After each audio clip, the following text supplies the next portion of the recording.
Next question देखें। Next question ये दे रखा है कि हमको 2 इलेक्ट्रोड का पोटेंशियल दे रखे। अरे 2 इलेक्ट्रोड का पोटेंशियल दे रखे, हमसे क्या 3rd इलेक्ट्रोड का पोटेंशियल पूछा जा रहा है। ऐसे जब क्वेश्चन आते हैं इनको सोल्व करने की अप्रोच क्या होती है बताओ? डेल्टा जी याद आ गया? क्या डायरेक्ट सोल्व होता है? डेल्टा जी से बनाना पड़ता है, डेल्टा जी से बनाना पड़ता है। तो ये वाला क्वेश्चन का फॉर्मेट भी बड़ा इंपॉर्टेंट है। तो आप देखिए डेल्टा जी सोल्व करके देखो, फटाफट आंसर निकालो सब बच्चे, सब ट्राई करिए, सब ट्राई करिए और डेल्टा जी से बना के देखो क्या आंसर आता है इसका। तो जब कभी भी ऐसे क्वेश्चन आ जाए 2 इलेक्ट्रोड का पोटेंशियल दे रखा हो, 3rd इलेक्ट्रोड का पोटेंशियल निकालना हो, तो क्वेश्चन किससे बनेगा? डेल्टा जी से। बोला था ना हमको देखना पड़ेगा फर्स्ट सेकंड का क्या करेंगे कि 3rd आ जाएगा, इसका मतलब अच्छा डायरेक्ट करते हैं डेल्टा जी में कन्वर्ट करते हैं। डेल्टा जी में क्यों कन्वर्ट करते, रीजन बताओ? क्योंकि इलेक्ट्रोड पोटेंशियल कौन सी प्रॉपर्टी है? इंटेंसिव प्रॉपर्टी है। क्या इंटेंसिव प्रॉपर्टी को डायरेक्ट ऐड और सब्ट्रैक्ट कर सकते हैं? नहीं, इसलिए इसको किस में चेंज करते हैं? डेल्टा जी में। डेल्टा जी कौन सी प्रॉपर्टी है? Extensive property. तो ये जो होता ना एडिशन सब्ट्रैक्शन, ये सब किसके लिए बने? ये बने एक्सटेंसिव प्रॉपर्टी के लिए। इसलिए हम इस क्वेश्चन को पहले किस में चेंज करेंगे? डेल्टा जी में चेंज करेंगे। तो ये बात ध्यान रखना, इलेक्ट्रोड पोटेंशियल कौन सी प्रॉपर्टी है? इंटेंसिव प्रॉपर्टी है। और डेल्टा जी कौन सी प्रॉपर्टी है? इलेक्ट्रोड पोटेंशियल इंटेंसिव प्रॉपर्टी और डेल्टा जी एक्सटेंसिव प्रॉपर्टी। जोड़ा या घटाया किसको जाता है? इंटेंसिव को एक्सटेंसिव को? एक्सटेंसिव को। इसलिए इस ई को पहले किस में चेंज करते हैं? डेल्टा जी में। ट्राई करके देखो बच्चों कौन सा आंसर आता है। फोर्थ आ रहा है क्या? देखो करते हैं स्टार्ट। इसकी रिएक्शन दे रखी है, फर्स्ट रिएक्शन क्या दे रखी है अपने को? इसलिए फर्स्ट हमको क्या दे रखा है? फर्स्ट हमको दे रखा है Fe+3 इलेक्ट्रॉन। इससे क्या बना दिया इसने? Fe बना रखा है। इसका जो ई नोट है, इसका ई नोट कितना दे रखा है बच्चे? इसका ई नोट है -0.036 वोल्ट दे रखा है। इसको डेल्टा जी में चेंज कर दिया, मैंने इसके लिए लिख दिया है डेल्टा जी वन नोट। क्या डेल्टा जी का फॉर्मूला तो -NFE, -NFE देखो रखता जा रहा हूं मैं, माइनस n, इसमें कितने इलेक्ट्रॉन है? 3 इंटू F इंटू ई की जगह क्या रखा? माइनस है तो माइनस माइनस क्या हो गया? +0.036। क्या ये आ गई हमारे पास इक्वेशन नंबर 1? ये 1 नंबर आ गई, ऐसे लिखा आपने। सेकंड चेक करें, सेकंड क्या दे रखा हमको? सेकंड देखो, सेकंड लिखा हुआ Fe+2 +2 इलेक्ट्रॉन। इस हमने क्या बना लिया? इस हमने ये Fe बना दिया। इसका जो ई नोट है, इसका ई नोट कितना है? -0.440 वोल्ट है। इसके लिए लिखा मैंने डेल्टा जी टू। आप देखो कि आपने क्या मिस्टेक करी है। डेल्टा जी क्या लिखूंगा? -NF। कितने इलेक्ट्रॉन को ट्रांसफर हो रहा है? 2 इंटू F इंटू क्या लिखा जाएगा? -0.44। तो माइनस माइनस कितना हो गया? ये प्लस। ये सेकंड नंबर आ गया है। थर्ड को हमने बोल दिया टारगेट। टारगेट क्या है हमारा? टारगेट हमारा है Fe+3 प्लस इलेक्ट्रॉन से मैंने क्या बना दिया? मैंने बना दिया है Fe+2। इसका जो ई नोट है, इसका ई नोट कितना? इसका ई नोट तो मेरे को लाना है, इसको लिख दिया मैंने डेल्टा G3। डेल्टा G3 क्या होगा? -NFE माइनस इलेक्ट्रॉन कितना है? 1 इंटू F इंटू क्या? आप इसको ई नोट लिखने वाले की थर्ड आ गया। अब बताइए फर्स्ट सेकंड का क्या करेगी? थर्ड आ जाए। आपको लग रहा है फर्स्ट में सेकंड को माइनस करेंगे तो थर्ड आ रहा है क्या? चेक आ रहा है? फर्स्ट में सेकंड को माइनस किया तो हमको भी क्या करना पड़ेगा? डेल्टा G1 नोट में से क्या माइनस कर देते हैं? डेल्टा G2 नोट को माइनस करेंगे तो हमको मिलता है delta G3 note.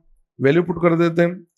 Delta G1 note की जगह लिखा मैंने 3 multiplied by F multiplied by 0.036 minus delta G2 naught -2 multiplied by F multiplied by 0.44 equal to delta G3 naught. ये आ गया मेरे पास -1 into F into E naught. देखो F से F सारे कैंसिल कर दिए हमने, इस माइनस को उधर भेज दो तो ई नोट कितना आ गया आपका? -3 multiplied by 0.036 minus minus plus 2 multiplied by 0.44। इसको सोल्व करने से क्या आंसर आ रहा है? क्या +0.772 वोल्ट आया आंसर। ये इसका फोर्थ आंसर आ जाता है। ये इस क्वेश्चन को सोल्व करने की अप्रोच होती है। क्या बना लेंगे ऐसा क्वेश्चन अपन? ठीक है, नेक्स्ट लेते हैं। ये वाला क्वेश्चन बहुत अच्छा क्वेश्चन है। थर्ड वाला क्वेश्चन थोड़ा सा डिफरेंट है पर आप बना लोगे। क्वेश्चन दे रखा है, एक सेल की रिएक्शन आपको दे रखी है। पहले सेल की रिएक्शन दे दी, उसके बाद देखो A+2 इलेक्ट्रॉन्स ए बना दिया, इस इलेक्ट्रोड का पोटेंशियल दे दिया, इस इलेक्ट्रोड का पोटेंशियल दे दिया।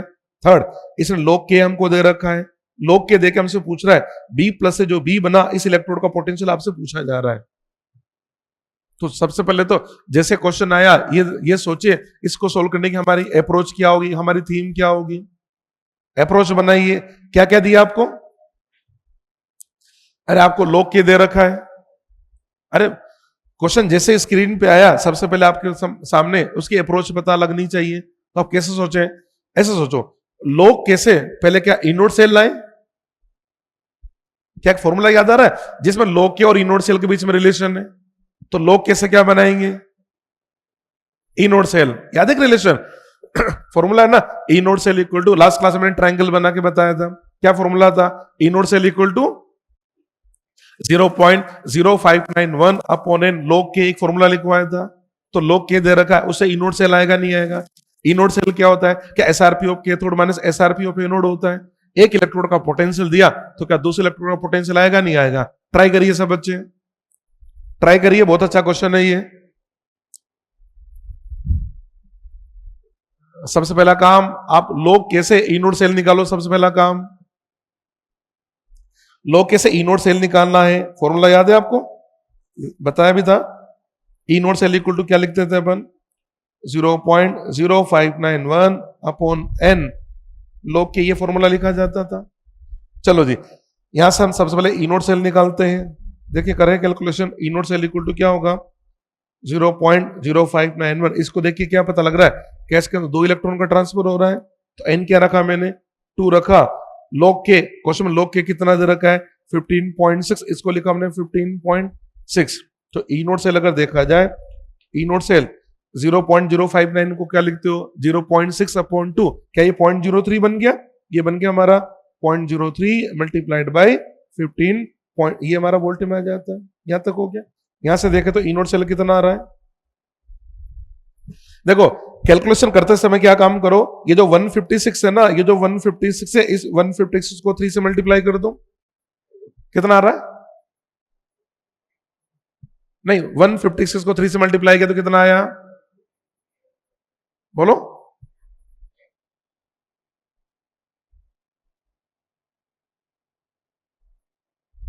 फोर 468 आ गया।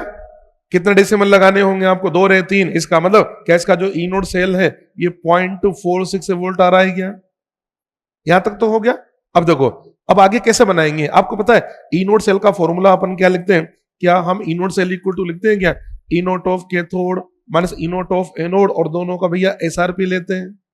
इनोड सेल की जगह तो मैंने क्या लिख दिया है 0.468 लिख दिया है, ये लीजिए। अब कैथोड एनोड कौन होगा, देख इधर इस सेल की रिएक्शन को देख, इस सेल की रिएक्शन में ए से क्या बना, A+2 बना, A से A+2 बनने का मतलब ए का ऑक्सीडेशन हो रहा है, ए का ऑक्सीडेशन इसका ए क्या बना रहा है, ये एनोड बना रहा है, और B+ से B बना, रिडक्शन हुआ, यानी ये क्या बना रहा है कैथोड। क्या हमने एनोड कैथोड का पता लगा लिया।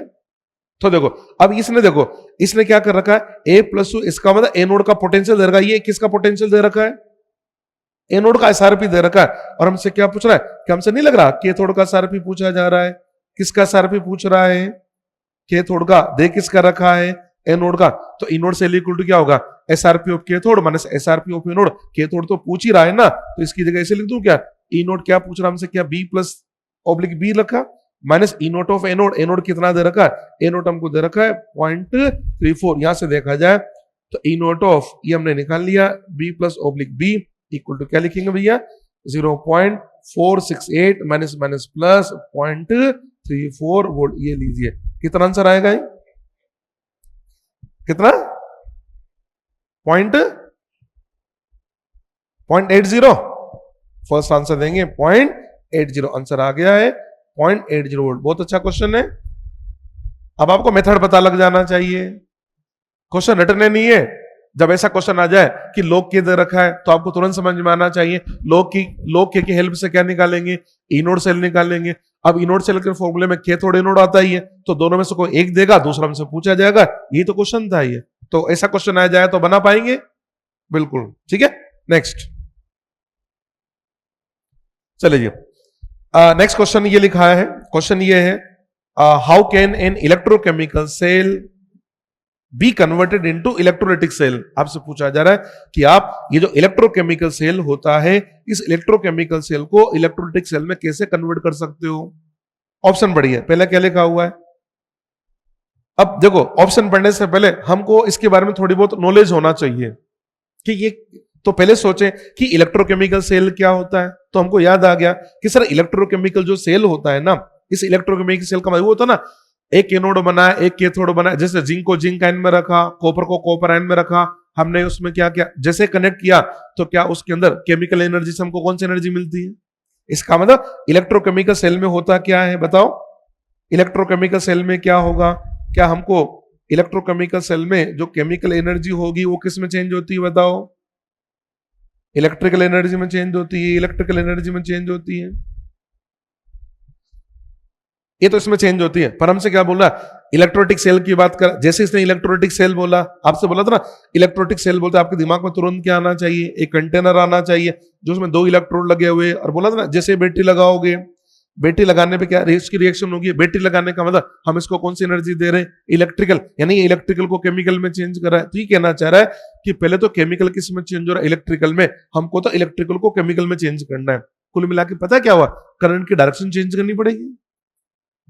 क्या चेंज करना पड़ेगा, अच्छा करंट की डायरेक्शन चेंज करने का तरीका क्या होता है, आपको बोला था ना, कोई भी बैटरी है, उस बैटरी को अगर चार्ज करना है तो चार्ज करने का तरीका क्या होगा, बोलो। ये कोई बैटरी है, बैटरी को चार्ज में लगाना है, तो बैटरी को चार्ज में लगाने के लिए क्या आपको इसको एक्सटर्नल ईएमएफ के साथ जोड़ना पड़ेगा, किसके साथ जोड़ना पड़ेगा, और करना क्या पड़ेगा, क्या करंट की डायरेक्शन आपको रिवर्स करनी पड़ेगी क्या। करंट की डायरेक्शन रिवर्स कैसे कर सकते हो बताओ। यानी हम क्या चाहेंगे, हम ये चाहेंगे कि जो करंट है बाहर से किधर आना चाहिए, बैटरी के अंदर आनी चाहिए। अरे आप बैटरी को चार्ज में लगाते हो तो चार्ज में लगाने का मतलब ये तो होता है ना, करंट बाहर से कहां जा रही है, बैटरी के अंदर जा रही है। ऐसा कब होगा, जब बाहर का ईएमएफ बैटरी के ईएमएफ से ज्यादा हो। तो ऑप्शन पढ़िए अब, पहले क्या लिखा हुआ है, applying an external opposing potential greater than E naught cell, मतलब बैटरी के ईएमएफ से ज्यादा हो, पहला ऑप्शन। क्या सही लग रहा है क्या, बोलो, आंसर देंगे ना। इसका मतलब अब आपको पता होना चाहिए, कोई भी बैटरी को चार्ज करना है तो चार्ज करने का मतलब क्या हुआ, चार्ज करने का मतलब ये हुआ आप इलेक्ट्रिकल एनर्जी को किस में चेंज करो, केमिकल एनर्जी में। और उसको चेंज करने का तरीका क्या है, उसको एक एक्सटर्नल ईएमएफ से कनेक्ट करना है जिसका ईएमएफ बैटरी के ईएमएफ से ज्यादा होना चाहिए। क्या ये पॉइंट क्लियर है आपका। चलो जी अगला क्वेश्चन ये लीजिए। नेक्स्ट 5th क्वेश्चन मैंने लिया है, in the electrolysis of aqueous CuBr2 using platinum electrode. किसका इलेक्ट्रोलाइसिस कर रहे हैं हम, CuBr2 का इलेक्ट्रोलाइसिस कर रहे हैं, और ABCD करके पॉइंट लिख रखे हैं। आपसे पूछा जाए इनमें कौन कौन सा करेक्ट है, ठीक है। अब एक काम करते हैं, इस टाइप के क्वेश्चन को बनाने से पहले मैं इसका थोड़ा सा रिवीजन करा दूं आपको। अरे नेट सेल में इसका रिवीजन करा रहा हूं मैं आपको, ठीक है, फिर इस क्वेश्चन पे आ जाएंगे, ठीक है। इसकी थ्योरी को मैं थोड़ा सा आपको रिवाइज करवा देता हूं। देखिए जी, हम अब ये क्वेश्चन किसका आया, क्या ये क्वेश्चन हमारा इलेक्ट्रोलाइसिस का आ गया। अब इसकी मैं रिवीजन करा रहा हूं फटाफट से, क्या ये इलेक्ट्रोलाइसिस का क्वेश्चन आ गया, तो मैं इलेक्ट्रोलाइसिस का फटाफट से रिवीजन करा देता हूं। हमने आपको बताया था इलेक्ट्रोलाइसिस के अंदर 2 कॉन्सेप्ट अपन पढ़ते हैं, एक तो क्वालिटेटिव, दूसरा क्वांटिटेटिव। क्वालिटेटिव के अंदर ये पता लगाते हैं हमको क्या मिलेगा, क्वांटिटी में क्या पता लगाते हैं कितना मिलेगा। जब कितना मिलता है तो क्या हम फेराडे लॉ की बातें करते थे। तो पहले हम किसकी बात करेंगे, हमने किसी का इलेक्ट्रोलाइसिस करवाया तो हमको क्या मिलेगा, ठीक है। अब हमको क्या मिलेगा उसका कॉन्सेप्ट क्या समझाया था, देखो उधर कैथोड पे क्या मिलेगा, पहले तो बताओ कैथोड नेगेटिव इलेक्ट्रोड या पॉजिटिव इलेक्ट्रोड, नेगेटिव इलेक्ट्रोड है क्योंकि ये कौन से वाले सेल की बात हो रही है, इलेक्ट्रोलाइटिक सेल के अंदर एनोड पॉजिटिव इलेक्ट्रोड है और कैथोड हमारा नेगेटिव इलेक्ट्रोड है। कॉन्सेप्ट क्या बनाया था, कैथोड पे पहले कौन जाएगा, बोलो, अरे पहले कौन जाएगा, जिसका सारपी, बोलो, अरे जिसका सारपी ज्यादा होता है पहले कैथोड पे वही जाता है। एनोड की बात करें, एनोड पे पहले कौन जाता है, जिसका एसओपी ज्यादा होगा, क्या वही पहले जाता है, क्या ये बात क्लियर है। इसकी पीछे की बहुत बड़ी लंबी कहानी है, पर हम कहानी की बात नहीं करके हम टू द पॉइंट बात कर रहे हैं। कैथोड पे पहले कौन जाता है, जिसका एसआरपी ज्यादा होगा, एनोड पे पहले कौन जाएगा जिसका एसओपी ज्यादा होगा। इसके पीछे कहानी क्या समझाया थी, क्या डिस्चार्ज पोटेंशियल बताया था ना, पर नेट सेल में ये समझा था ना कि एनोड पे कैथोड पे पहले कौन जाएगा जिसका एसआरपी ज्यादा होगा। तो कैथोड पे जाने की, अब कैथोड नेगेटिव इलेक्ट्रोड है तो नेगेटिव इलेक्ट्रोड पे जाने की टेंडेंसी किसकी होती है, क्या पॉजिटिव आयन की। तो हमको ईसीएस की याद आ गई। आपको पता है ईसीएस क्या लिखवाई थी हमने, याद करो। सबसे ऊपर कौन था, लिथियम, ये लिखवा था क्या, लेके बारात काना मजे स्याना मंजन, मंजन के बीच में पानी, ये मंजन हो गया है, पानी पी लिया है। उसके बाद यहाँ हाइड्रोजन आता था, फिर कॉपर भी आता था, याद है नहीं है क्या, ये हमने जो बनाया ये एसआरपी का इंक्रीजिंग ऑर्डर है। क्या लिखा है, this is the increasing order of SRP. क्या जो एसआरपी का इंक्रीजिंग ऑर्डर है वही उनके डिपोजिट होने का ऑर्डर होता है। अब देखो हमने अभी भी क्या समझाया, ये समझाया कि एनोड पर कैथोड पे पहले कौन जाएगा, तो जिसका एसआरपी ज्यादा होगा। दो तरह के क्वेश्चन आते हैं, एक तो क्वेश्चन पूछता आपसे ये मोल्टन में, एक तो क्वेश्चन पूछेगा मोल्टन में। मोल्टन में अगर क्वेश्चन है तो उसमें तो सोचने की जरूरत, एक कटाइन एक अनाइन होता है। हमको सोचने की जरूरत कब पड़ती है, जब क्वेश्चन किस में आता है, एक्वस। आपको पता है अगर एक्वस है तो कैथोड पे जाने के लिए कौन कौन होता है, एक तो कटाइन, एक तो कौन, और दूसरा वाटर। अरे कटाइन वाटर जाएगा ना, तो ये सीरीज हमारे फिर वहां पर काम आती है। तो इस सीरीज को देख के क्या पता लग रहा है, अगर कैथोड की बात हो रही है तो हमने बोला भाई देखो एक वाटर तो जाने के लिए हमेशा तैयार, वाटर तो होगा ही होगा। पर अगर एक तो वाटर है और कटाइन है वाटर से ऊपर वाला, मतलब ये यहां से यहां तक, बताओ ये लिथियम से मैग्नीज लिखा ना अपन ने, मतलब एक तो कटाइन कौन सा वाला है हमारा, लिथियम से मैग्नीज के बीच का वाला, और एक हमारे पास वाटर है, तो पहले कौन जाएगा, वाटर जाएगा। पहले कौन जाएगा, वाटर, और वाटर का रिडक्शन होगा, याद करो वाटर का रिडक्शन होता है, वाटर का रिडक्शन होता है तो क्या मिलता है हमको, हाइड्रोजन गैस मिलती है। और वाटर का अगर ऑक्सीडेशन होता है तो हमको क्या ऑक्सीजन गैस मिलती है, याद है सब बच्चों को।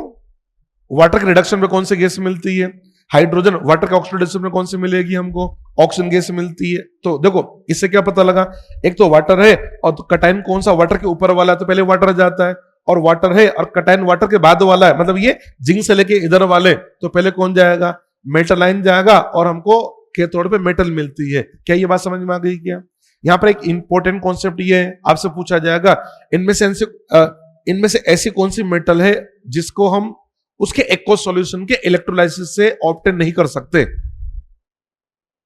समझना क्वेश्चन, क्या क्वेश्चन पूछा, बोला मैंने 4 ऑप्शन बना के आपको दे देगा, आपसे पूछेगा इनमें से कौन सी ऐसी मेटल है जिसके उसके एक्वस सॉल्यूशन के इलेक्ट्रोलाइसिस से गेन नहीं किया जा सकता। तो यार ऑब्वियस सी बात है, आप एक्वस का इलेक्ट्रोलाइसिस करोगे तो आपको मेटल कब मिलेगी, जब मेटल कौन सी वाली, वाटर के नीचे वाली। इसका मतलब ये लिथियम से लेकर मैग्नीज तक जितनी भी मेटल है ना, इनको इलेक्ट्रोलाइसिस के थ्रू ऑब्टेन नहीं किया जा सकता।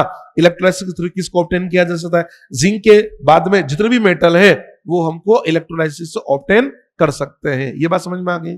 एक स्टैंडर्ड क्वेश्चन भी आप लोगों ने करा भी होगा, बोलते ना कि इनमें से कौन सी मेटल के डिपोजिशन का ऑर्डर रखा होगा। एक फेमस क्वेश्चन है जिसमें आप देखते हो वो मैग्नीज नहीं लिखता है, एमजी नहीं लिखता ना, रीजन क्योंकि एमजी मिल ही नहीं सकता। एमजी क्या इससे से वाटर के ऊपर आता है, तो क्या कभी एमजी जाके डिपॉजिट हो सकता है, क्या नहीं डिपॉजिट हो सकता। ये तो कहां की बातें होगी हमारी। कैथोड पर एनोड की बात करें, अब एनोड पे जाने की टेंडेंसी कौन बताता है, एनोड पे जाने की टेंडेंसी कौन बताएगा।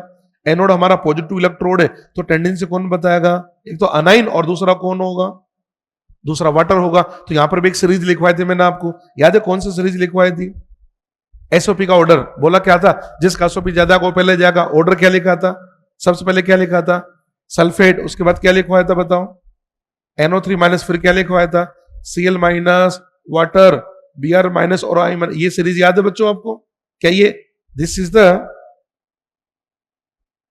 Increasing order of SOP. क्या है, एसओपी का इंक्रीजिंग ऑर्डर है, ठीक है। और फिर बताया था, इसका मतलब अगर एसओपी की बात करें तो वाटर का एसओपी बताओ, वाटर और Br माइनस दोनों साथ में हो तो पहले कौन जाएगा, Br माइनस। वाटर और I माइनस दोनों साथ में होंगे तो I माइनस। वाटर और नाइट्रेट दोनों साथ में होंगे तो वाटर सल्फेट होंगे तो वाटर, और वाटर Cl माइनस होगा तो Cl माइनस। याद है सबको। तो ये ऑर्डर जो होता है ये एसओपी का इंक्रीजिंग ऑर्डर है, पर इसका डिपोजिशन का ऑर्डर क्या लिखवाया था बताओ? SO4 -2, ये Cl माइनस, ये लिखा था मैंने वाटर Cl माइनस और Br ये I माइनस, ये ऑर्डर लिखवा दिया। ये किसका ऑर्डर है? This is the increasing order of tendency to get discharge, उसके डिस्चार्ज होने की टेंडेंसी का इंक्रीजिंग ऑर्डर है। तो यहां पर एक क्वेश्चन पूछा जाता है कि एसओपी तो वाटर का ज्यादा होता है, पर वाटर ना जाके उसकी जगह कौन जा रहा है? Cl माइनस जा रहा है। ऐसा क्यों हो रहा है? उसका रीजन बताया था क्या? इसका रीजन क्या लिखवाया था वो याद करो? इसका रीजन था बबल वोल्टेज। क्या लिखवाया था? Bubble voltage. याद है भैया? रीजन लिखवाया था ना कि एसओपी तो किसका ज्यादा है? वाटर का ज्यादा है, पर फिर भी वाटर नहीं जाता और वाटर की जगह कौन जाता है? Cl माइनस जाता है। उसका रीजन बताया ना, वाटर का ऑक्सीडेशन काइनेटिक वेरी स्लो होता है, उसको ऑक्सीडाइज होने एक एक्स्ट्रा पोटेंशियल की जरूरत है, जिसको हमने बोला था बबल वोल्टेज या और पोटेंशियल। और उसी और पोटेंशियल, उसी बबल वोल्टेज के चक्कर में वाटर नहीं जाता और उसकी जगह Cl माइनस चला जाता है। क्या यहां तक भी बातें याद है आप लोगों को? ठीक है, ये हमने मेन आपको समझाया था। ठीक है, अब इस क्वेश्चन पे आ जाते हैं। ये हमने इसके बारे में आपसे बात करी थी। ठीक है, चलो जी, अब हम इस क्वेश्चन पे आ जाते हैं। हाँ, किसका इलेक्ट्रोलाइसिस कर रहे हैं बताओ? CuBr2। अब CuBr2 का एक्व सॉल्यूशन लिया तो उसको सोल्व करने का मेथड क्या होगा? ऐसे लिखो, आयन कौन कौन सा होगा? कॉपर +2 होगा, एक Br- होगा और तीसरा कौन होगा? वाटर होगा। समझ? रटना नहीं है। करेंगे कैसे? ऐसे लिखो कि कैथोड पे कौन जाएगा? पहले कैथोड लिखो। कैथोड पे जाने की टेंडेंसी कौन रखता है? अरे कैथोड तो नेगेटिव इलेक्ट्रोड है ना। एक तो कौन आया? कॉपर +2 आया और दूसरा कौन आया? वाटर आया। जाएगा कौन? जिसका सारपी ज्यादा होगा। बताओ, कॉपर +2 और वाटर में किसका सारपी ज्यादा है? कॉपर का ज्यादा है ना सारपी, इसी में कॉपर नीचे आता है तो वाटर नहीं जाएगा। कौन गया? कॉपर +2 गया और रिड्यूस होकर क्या बनाएगा? कॉपर। इसका मतलब कैथोड पे हमको कॉपर मिला। अब बात करेंगे एनोड पे। एनोड पे कौन जाता है? एनोड पे जाने के लिए कौन आया? एक तो Br- आया और दूसरा कौन आया? वाटर आया। एनोड पे जाएगा कौन? जिसका एसओपी ज्यादा होगा। Br- और वाटर में किसका एसओपी ज्यादा है? Br- का। और ये गया और वाटर नहीं गया, क्या ये ब्रोमीन बनाएगा Br2 के? तो आंसर क्या निकल के आ रहा है? कैथोड में क्या मिलेगा? कॉपर, और एनोड पे मिलेगा Br2। ऑप्शन पढ़िए। चलो, पहला क्या लिखा इसने? Br2 gas is evolved at the anode. क्या ये सही है? बोलो, ये सही है। दूसरा पढ़ो, कॉपर डिपोजिट कैथोड। क्या ये सही है? ये भी सही है। नेक्स्ट क्या लिखा? Br2 is evolved at anode hydrogen cathode. क्या ये सही है? नहीं है। अगला पढ़ो, हाइड्रोजन इवोल्व्ड एट एनोड। क्या सही है? नहीं है। इसका मतलब ए एंड बी। आंसर क्या देंगे? फर्स्ट आंसर आएगा ना। इस टाइप से क्वेश्चन सोल्व किया जाता है। क्या बात समझ में आ गई? पहली बात। इसमें एक और बात याद करने के लिए मैंने आपसे बोला था, अगर आपको कभी ऐसा क्वेश्चन आ जाए जिसमें आपको दे रखा हो वेरी डाइल्यूट, याद आया कुछ? आपको वेरी डाइल्यूट दे रखा। अब वेरी डाइल्यूट कोई भी हो, चाहे वेरी डाइल्यूट NaCl हो, या वेरी डाइल्यूट कॉपर सल्फेट हो, या वेरी डाइल्यूट N2SO4 हो, याद है कुछ? अगर वेरी डाइल्यूट है तो वेरी डाइल्यूट में क्या करना? एनोड पे भी कौन जाता है? अरे वेरी डाइल्यूट है ना यार, तुमको कुछ भी याद नहीं है क्या? एनोड कैथोड दोनों पे कौन जाता है? वाटर। एनोड पे कौन गया? वाटर। और वाटर जाके क्या देगा? ऑक्सीजन। और कैथोड पे हाइड्रोजन। इसका मतलब अगर क्वेश्चन में वेरी डाइल्यूट वर्ड लिखा हुआ है तो इसका मतलब सीधा सीधा क्या आंसर टिक करना है? जब वेरी डाइल्यूट का क्वेश्चन आता है, एनोड पे भी कौन गया? वाटर गया। कैथोड पे भी कौन गया? वाटर गया। एनोड पे वाटर जाके ऑक्सीजन बनाता है, कैथोड पे वाटर जाके हाइड्रोजन बनाता है। क्या ये बात याद थी आप लोगों को या भूल गए थे? याद था? चलो जी, आगे बढ़ जाऊं। सारी चीजें मैं आपको याद दिला रहा हूं, कोई इधर उधर हो जाए तो वापस से ट्रैक पे आ जाना। अगला क्वेश्चन 6, ये भी हमने इसी का बनाया है।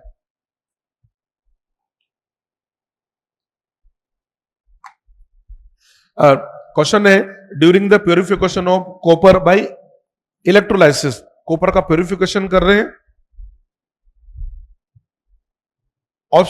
ABCD करके देखो क्या लिखा। ए लिखा, anode used is made up of copper ore. Pure copper is deposited on the cathode. The impurities such as Ag, Au present in solution is ion. Concentration of copper sulfate solution remain constant.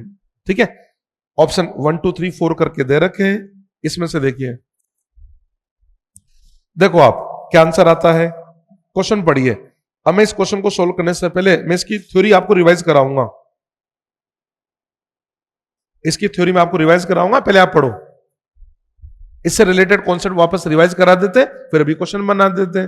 चलो एक काम करते हैं, इसका concept revise कर रहा हूं, फिर क्वेश्चन पे आ जाएंगे वापस से, ठीक है जी। देखो हमने ऐसी बात करी थी कि जैसे मान लो आपने किसका इलेक्ट्रोलाइसिस करवाया, आपने इलेक्ट्रोलाइसिस करवाया aqueous copper sulphate using copper electrode. किसका इलेक्ट्रोलाइसिस कर रहे हो, एक्वस कॉपर सल्फेट का, और इलेक्ट्रोड भी किसके लिए, कॉपर के। तो ये कुछ ऐसी बातें करते थे, अपन याद करो, ये तो बोलते थे, ये आपने इसमें क्या ले लिया है, इसमें एक्वस कॉपर सल्फेट ले लिया, ये एक्वस कॉपर सल्फेट ले लिया, ठीक है। हमने क्या बोला, एनोड भी किसका बना दिया, एनोड भी किसका बना दिया, कॉपर का, और कैथोड भी किसका बना दिया, कॉपर। दोनों इलेक्ट्रोड कॉपर के ले लिए। तो आपको अगर याद हो तो मैकेनिज्म में क्या समझाई थी कि एनोड जिस कॉपर का बना हुआ है उसका ऑक्सीडेशन होगा, और जो कॉपर आयन बना एनोड पे क्या होगा, ऑक्सीडेशन होगा। तो कॉपर से क्या बनेगा, कॉपर आयन बनेगा, ये कॉपर आयन बनेगा। कैथोड पे क्या होगा, वो जो कॉपर आयन बना वो कैथोड पे जा जाके क्या डिपॉजिट होता है। इस फिनोमिना में होता क्या है, एनोड से कॉपर रिलीज होता है और कैथोड पे जाके कॉपर डिपॉजिट होता है। क्या ये वाला केस याद है आपको, एनोड से क्या हुआ, कॉपर रिलीज हुआ, और वो जो कॉपर एनोड से रिलीज हुआ वो सॉल्यूशन में गया, और जो सॉल्यूशन में कॉपर आयन आया क्या वही कैथोड पे जाके जमा हो रहा था। इसका मतलब इस सॉल्यूशन में जो कॉपर सल्फेट उसका तो कुछ हुआ ही नहीं, क्योंकि कैथोड पे जो कॉपर आयन गया वो कौन सा वाला कॉपर आयन गया, जो एनोड से निकला। इसका मतलब कंसंट्रेशन कांस्टेंट होगी नहीं होगी। तो पहली बात तो ये, इस टाइप का जब भी हम इलेक्ट्रोलाइसिस करते हैं कंसंट्रेशन क्या होती है, कांस्टेंट होती है। पहली बात तो ये ध्यान रखना। दूसरी बात ये भी ध्यान रखना कि जितना अमाउंट एनोड से रिलीज हुआ ना उतना ही अमाउंट कैथोड पे जाके डिपॉजिट होगा। कई बार ऐसा भी क्वेश्चन पूछ लेते, एनोड से इतना कॉपर रिलीज हुआ तो कैथोड पे कितना डिपॉजिट होगा। तो सिंपल सी बात है यार, एनोड से जितना रिलीज होगा कैथोड पे उतना ही जाके डिपॉजिट होगा। ये भी बात समझ में आ गई। फिर ये भी था कि सर ये इलेक्ट्रोलाइट ये हमारे क्या काम आता है, तो ये हमारे दो काम आता है। कहां पर, एक तो इससे क्या करते थे अपन बताओ,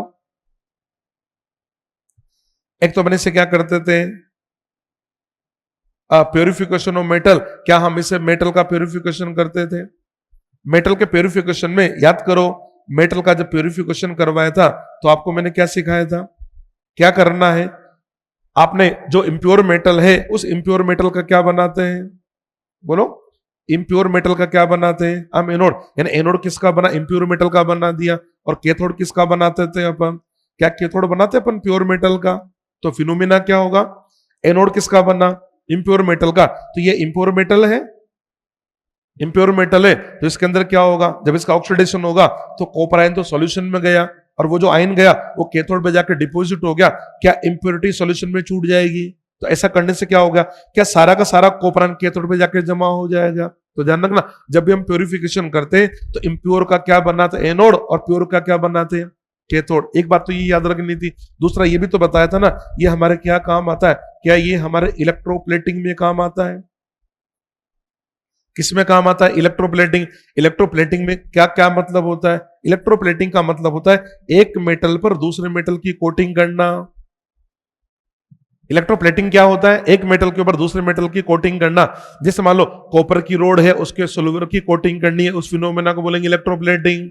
इलेक्ट्रोप्लेटिंग में क्या करते हैं, जिस मेटल की सरफेस पर कोट करना है, जिस मेटल की सरफेस पर कोट करना है उसका क्या बनाते हैं, कैथोड। तो कैथोड किसका बनाते हैं, बोलो, जिस मेटल सरफेस को कोट करना है, जिस मेटल के सरफेस पे क्या करना, कोट करना, उसका क्या बनाएंगे, कैथोड। और एनोड किसका बनाएंगे, जिस मेटल की कोटिंग करनी है।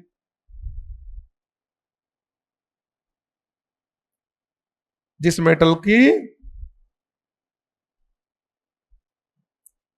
कोटिंग करनी है। जैसे मैं भी बोल रहा था कि कॉपर की रोड पर क्या करना है, सिल्वर की कोटिंग करनी है। रोड किसकी है, कॉपर की, कोटिंग किसकी करेंगे, सिल्वर की। तो इसका मतलब सिल्वर का क्या बनाएंगे, एनोड।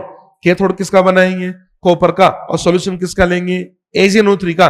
तभी तो इसमें से सिल्वर आयन निकल के क्या कैथोड पे जमा होगा नहीं होगा। क्या ये पूरी कहानी आपको याद आ गई है, हो गया रिवीजन। चलो जी आंसर बताओ इस क्वेश्चन का। अब देखो उससे भी ये टॉपिक यहीं कहीं तैयार हो जाएगा आपका। देखो पहले क्या लिखा, anode use is made up of copper ore. ये कह रहा है कि अच्छा पहले तो क्या प्योरिफिकेशन की बात कर रहा है, तो प्योरिफिकेशन में क्या बोला है, एनोड किसका बनाएंगे कि कॉपर की ओर का एनोड बनाएंगे। क्या ये बात सही है? अरे बोलिए, इसका मतलब ए सही है हमारा, ए सही है। बी क्या लिखा हुआ है, pure copper is deposited on the cathode. क्या कैथोड में प्योर कॉपर जाके डिपोजिट हो रहा है क्या? हाँ सर ये भी तो सही है, दूसरा भी सही है। सेकंड क्या लिखा, impurity such as silver and gold present in solution is ion. ये बोला कि ये जो इंप्योरिटी इसके अंदर सिल्वर और जो गोल्ड है ना वो आयन के फॉर्म में प्रेजेंट होगा इंप्योरिटीज में। क्या ये सही है क्या? आपको पता है सिल्वर और जो गोल्ड है ना, क्या ये लेस रिएक्टिव होता है क्या? अरे तो लेस रिएक्टिव इसी समय नीचे आती है। अगर लेस रिएक्टिव है तो क्या आयन की फॉर्म में मिलेगी? अरे लेस बेसिक है ना, इनऑर्गेनिक में नहीं पढ़ते हो क्या? इसका मतलब क्या आयन की फॉर्म में मिलेगी क्या? आयन की फॉर्म में कौन मिलेगा? आयन की फॉर्म मिलेगा इलेक्ट्रॉन देने की टेंडेंसी। क्या आपका जो सिल्वर है जो गोल्ड है वो हाईली रिएक्टिव है क्या? इलेक्ट्रॉन देने की टेंडेंसी ज्यादा है क्या? तो आयन की फॉर्म मिलेगी। इसने क्या बोला, ये किसकी फॉर्म में प्रेजेंट है? आयन की फॉर्म प्रेजेंट। क्या ये स्टेटमेंट सही है? नहीं, ये आयन की फॉर्म में होंगे ही नहीं। इसका मतलब ये तो हमारा गलत हो गया। आगे पढ़ो, concentration of copper sulphate remain constant. क्या ये सही है? तो आंसर क्या देंगे? आंसर देंगे 4। बड़ा अच्छा क्वेश्चन है। बात समझ में आ गई तुमको? आप इससे रिलेटेड जो भी क्वेश्चन आएगा आपका गलत नहीं होगा, मैंने सारी चीज आपको समझा दी है। ठीक है, इसका आंसर देंगे 4। अगला क्वेश्चन नेक्स्ट। अब नेक्स्ट क्वेश्चन ये मैंने फेराडे का ले लिया है। नेक्स्ट क्वेश्चन किसका ले लिया आपने? फेराडे का। तो फेराडे का क्वेश्चन बनाने से पहले फेराडे की थ्योरी का फटाफट रिवीजन कर लें। चलो जी, फेराडे लॉ क्या कहता है? क्या फेराडे के 2 लॉ है हमारे पास, Faraday first law, Faraday second law. अरे फेराडे के कौन कौन सा लॉ है? पहला नियम, चलो जी फेराडे का पहला नियम, Faraday law.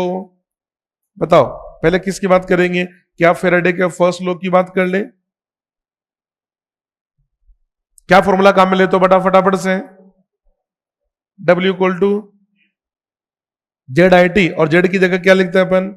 E upon 96,500 I into T। क्या आपको फेराडे का फर्स्ट लॉ याद है? इसमें W क्या है?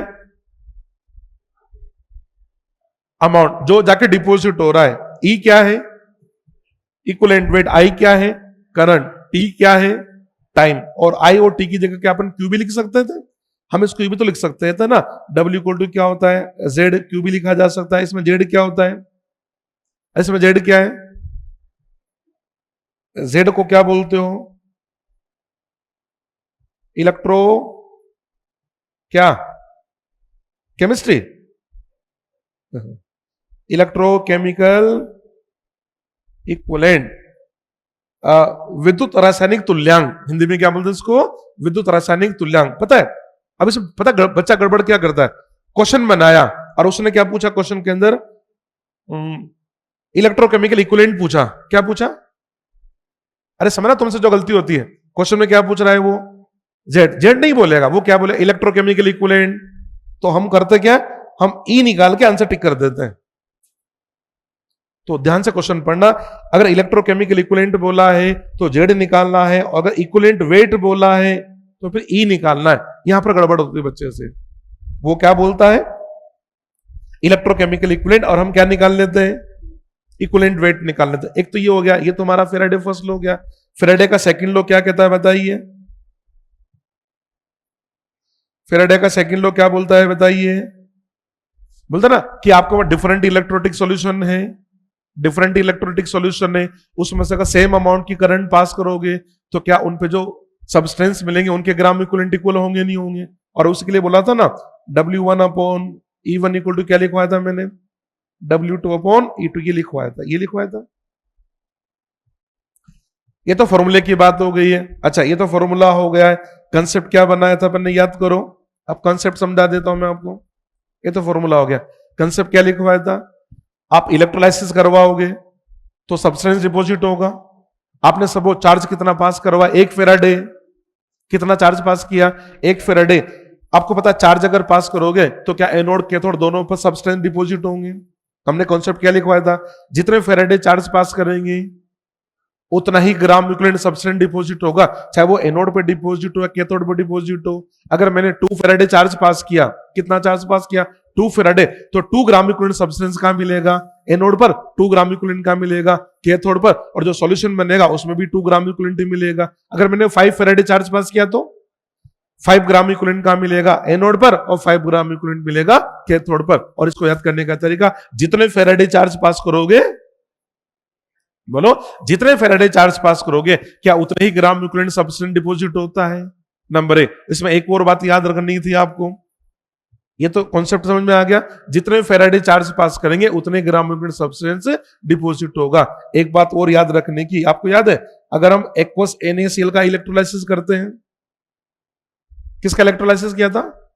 एक्वस NaCl का। चलो जी इलेक्ट्रोलाइसिस करके देखें। एक्वस NaCl का इलेक्ट्रोलाइसिस कैसे लिखोगे? ऐसे लिखोगे क्या? Na+Cl और तीसरा कौन होगा? वाटर। बताओ कैथोड पे कौन जाएगा? रटना नहीं है मेरे भाई। कैथोड कौन सी इलेक्ट्रोड है? Negative positive. पहले तो यहां नेगेटिव बना दो। कैथोड पे जाने के लिए कौन आया? एक तो Na+ आया, दूसरा कौन आया? वाटर। जाएगा कौन जिसका सार ज्यादा होगा? Na+ वाटर में किसका सार ज्यादा? वाटर। वाटर गया, Na+ नहीं गया, और वाटर जाके रिडक्शन करके क्या बनाया? हाइड्रोजन। कैथोड, ये तो कैथोड हो गया। एनोड पे बताओ, एनोड पे एनोड कौन सा इलेक्ट्रोड है? पॉजिटिव। जाने के लिए कौन आया? एक तो Cl आया और दूसरा कौन आया? वाटर। SO2 किसका ज्यादा? वाटर का। पर वाटर नहीं जाता बबल वोल्टेज के चक्कर में, और इसकी जगह कौन जाता है? Cl- और जाके क्या बनाता है? क्लोरीन। ये बन गया। और उसके अलावा देखो अब सोल्यूशन में कौन छूट गया? Na+ वाटर दोनों मिलके क्या बनाते हैं? NaOH। NaOH क्या? एक स्ट्रॉन्ग बेस है, इसकी वजह से बोलते ना सॉल्यूशन का pH बढ़ जाता है। ये वाला पॉइंट इंपॉर्टेंट है। अब नोट्स में लिखवाया भी था उस समय, याद रखना। एक्वस NaCl का जब इलेक्ट्रोलाइसिस करते हैं तो सॉल्यूशन में क्या बनता है? NaOH। इस NaOH के बनने को इसका pH बढ़ता है। एक तो इसमें लिखवाया था, एक और याद कर ले तू, एक्वस कॉपर सल्फेट को याद कर ले। एक्वस कॉपर सल्फेट में क्या क्या याद करो, सॉल्यूशन में क्या बनता है? देखो एक्वस कॉपर सल्फेट में क्या लिखवाया था? आयन कौन सा होगा? कॉपर होगा, सल्फेट होगा, तीसरा कौन होगा? वाटर। कैथोड पे बात करें, कैथोड पे जाने के लिए कौन कौन आया? कॉपर +2 आया, एक कौन आया? वाटर आया। SRP किसका ज्यादा है? कॉपर +2 का ज्यादा है, तो क्या मिलेगा हमको? कॉपर। वाटर नहीं जा पाएगा। एनोड की बात करें, एनोड पे जाने के लिए कौन आया? एक सल्फेट आया, एक कौन? वाटर। SO2 किसका ज्यादा? वाटर का। तो सल्फेट नहीं गया और हमको मिलता है ऑक्सीजन। सॉल्यूशन में कौन छूट गया? सल्फेट और वाटर दोनों मिलके क्या बनाते हैं? H2SO4। तो याद करो H2SO4 स्ट्रॉन्ग एसिड है, इसकी वजह इसका pH वैल्यू कम होता है। यार ये दोनों केस बड़े इंपॉर्टेंट है, तो ये तो याद रखना ही था। लास्ट टाइम पे ये याद हो जाना चाहिए। एक्वस NaCl का इलेक्ट्रोलाइसिस करते हैं तो सॉल्यूशन में क्या बना था? NaOH। इस NaOH की बनने की वजह क्या इसका pH बढ़ता है। एक बात तो ये याद रखनी थी। एक ये बताया था एक्वस कॉपर सल्फेट का जब इलेक्ट्रोलाइसिस करते हैं तो सॉल्यूशन में क्या बनता है? H2SO4। उस H2SO4 की बनने की वजह से इसका pH कम हो जाता है। क्या ये बात क्लियर है? और एक बात क्या याद रखनी है, जितने फेराडे चार्ज पास करोगे उतने ही ग्राम इक्विवेलेंट सब्सटेंस डिपॉजिट होगा। जिसमें हमारे सारे क्वेश्चन बन जाते हैं इलेक्ट्रोलाइसिस के। एक भी क्वेश्चन ऐसा नहीं जो आपसे नहीं बनेगा। आ जाओ क्वेश्चन पे, चलिए आज ये क्वेश्चन है, आप पढ़िए, इसको बनाते हैं अपन।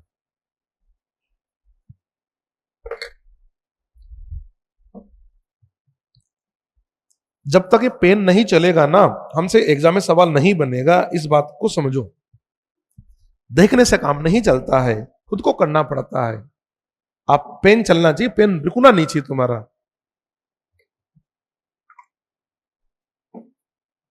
पेन तो हमारा चलते ही रहना चाहिए।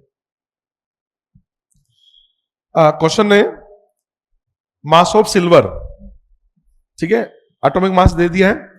Mass of silver displaced by a quantity of electricity which displaces 5600 ml of O2 at STP will be। मतलब क्या कह रहा है कि STP पे कितनी ऑक्सीजन मिल रही है आपको? 5600 ml मिल रही है। इतना ही चार्ज अगर पास किया जाए तो ये बताओ आपको सिल्वर कितना मिलेगा। आसान सा सवाल है, ठीक है।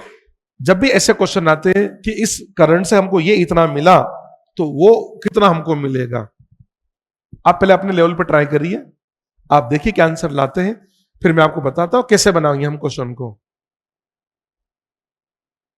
ऐसे कर दो, बता दो फर्स्ट सेकंड थर्ड फोर्थ में से कौन सा आ रहा है।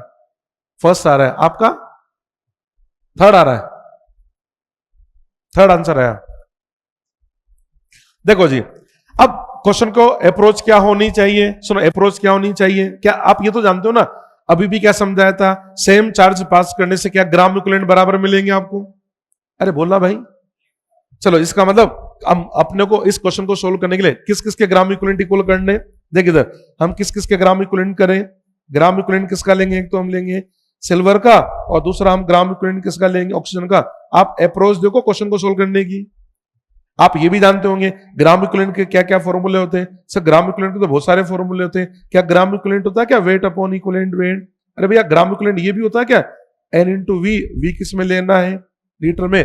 क्या ग्राम इक्विवेलेंट ये भी होता है क्या M into V volume litre में, और इसको किससे मल्टीप्लाई करेंगे वैलेंस फैक्टर से। क्या ग्राम इक्विवेलेंट ये भी होता है क्या मोल इंटू वैलेंस फैक्टर, जो भी आ रहा है वो लिख देंगे यार। देखो अब सिल्वर का मास लाना है तो W लिखा, इक्विवेलेंट वेट। आपको पता है सिल्वर पे चार्ज कितना होता है, क्या 1 चार्ज होता है, इसका मतलब सिल्वर का वैलेंस फैक्टर 1, एटॉमिक मास कितना है 108, तो सिल्वर का इक्विवेलेंट वेट क्या मैं 108 लिखूंगा, इक्वल टू ग्राम इक्विवेलेंट किसका हुआ ऑक्सीजन का। अब ऑक्सीजन का वॉल्यूम दे रखा है, सुनो इधर बच्चे, ये वॉल्यूम दे रखा है मेरे को, तो मैंने वॉल्यूम को क्या क्या किससे डिवाइड कर दिया 22,400, ये क्या बन गया मोल, और मैं ग्राम इक्विवेलेंट क्या लिखूं मोल इंटू वैलेंस फैक्टर।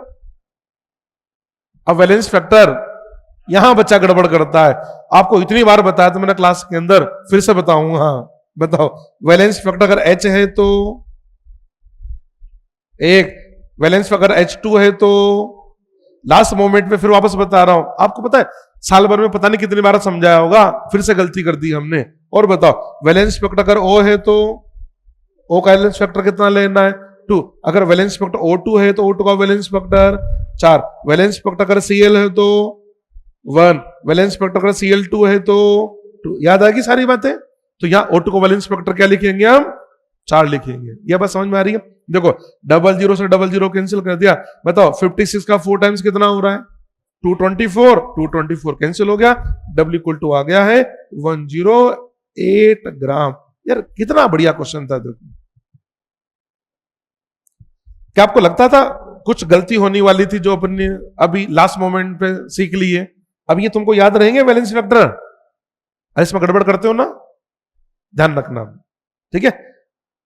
लिख लो, अगला क्वेश्चन लाता हूं मैं आपको वही चीजें बताऊंगा अभी जहां तुम गलतियां करते हो। ये लीजिए, ये बड़ा इंपॉर्टेंट क्वेश्चन है, ऐसा क्वेश्चन मैंने क्लास में भी करा रखा है, डाटा चेंज करके दूसरा लिया है, ये 24 में आया हुआ क्वेश्चन भी।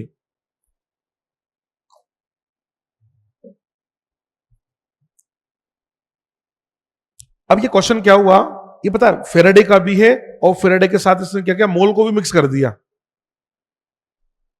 पढ़ो क्वेश्चन क्या लिखा हुआ है 0.05 centimetre thick coating of silver is deposited on plate of 0.05 metre square area, number of silver atom deposit on plate. आपसे पूछा जा रहा है उस पर सिल्वर के कितने एटम डिपॉजिट होंगे। अब इस क्वेश्चन को सोल्व के अप्रोच क्या रहेगी पता है। देखो सिल्वर जो प्लेट है उसका क्या क्या दिया आपको, क्या एरिया दे रखा है, क्या क्या दिया एरिया, और उसके साथ में क्या दे रखा है उसकी क्या थिकनेस दे रखी है। अरे एरिया थिकनेस दिया ना, एरिया को थिकनेस से मल्टीप्लाई करेंगे तो क्या आएगा वॉल्यूम, डेंसिटी दे रखा है उससे क्या निकलेगा मास, पूछ क्या रहा है नंबर ऑफ एटम, अब यहां आ गया मोल। नहीं समझ में आया क्वेश्चन, ट्राई करो। अब मेरे को जो दिख रहा है ना वो आप गड़बड़ कहां करोगे, इस यूनिट में गड़बड़ करोगे सेंटीमीटर और मीटर स्क्वायर के अंदर, ध्यान से पढ़ लेना सेंटीमीटर मीटर स्क्वायर और डेंसिटी। सब बच्चे बनाइए क्वेश्चन को, आप इसको फेराडे का क्वेश्चन भी बोल सकते हो, आप इसको मोल का भी बोल सकते हो, ये मल्टी कॉन्सेप्ट वाला क्वेश्चन है, पर क्वेश्चन बड़ा अच्छा है, मल्टी कॉन्सेप्ट का क्वेश्चन है ये, इसमें हमने मोल और फेराडे दोनों को मिक्स कर दिया है। आंसर बताओ कौन सा आया। क्वेश्चन है 0.05 centimetre thick coating of silver is deposited on a plate of 0.05 metre square area. ठीक है, और डेंसिटी दे रही। अच्छा, डेंसिटी कौन सी यूनिट में दे रखी है? अब समझना, अब आप सोचोगे कैसे, डेंसिटी किस में दे रखी है? ग्राम पर सेंटीमीटर क्यूबिक में। तो ऑब्वियस सी बात है, हमको इसका वॉल्यूम सेंटीमीटर में लाना पड़ेगा। ऐसा नहीं कि तुमने मीटर में चेंज कर दिया है, फिर नहीं तो फिर दोबारा से कन्वर्जन करना पड़ेगा। जब डेंसिटी हमारा किस में दे रखा है? ग्राम पर सेंटीमीटर क्यूबिक में, तो वॉल्यूम किस में लाना पड़ेगा मेरे को? सेंटीमीटर क्यूबिक में। तो मेरे को क्या करना है? थिकनेस तो सेंटीमीटर में दे रखी है ना, इसका जो एरिया मीटर स्क्वायर में है इसको चेंज करेंगे सेंटीमीटर स्क्वायर के अंदर। तो सबसे पहले क्या निकालेंगे बताओ? अरे वॉल्यूम निकाले, तो वॉल्यूम क्या लिखेंगे बताओ? क्या लिखते क्या? Area multiplied by thickness. Area कितना है? 0.05। ये मीटर स्क्वायर है क्या? इसको किस में चेंज करेंगे? सेंटीमीटर नहीं, सेंटीमीटर स्क्वायर। कैसे चेंज करें? 10 की घात 4। Very good. और ये कितना दे रखा है? 0.05। क्या ये हमारा सेंटीमीटर क्यूब आ गया? यार इसको सोल्व करें, देखिए इधर डेसिमल, डेसिमल नीचे कितने जीरो आ गए? 4। 10⁴ से कैंसिल हो गया क्या? क्या भैया इसका वॉल्यूम आ गया क्या? 25 सेंटीमीटर क्यूबिक। यहां तक समझ में आ गया?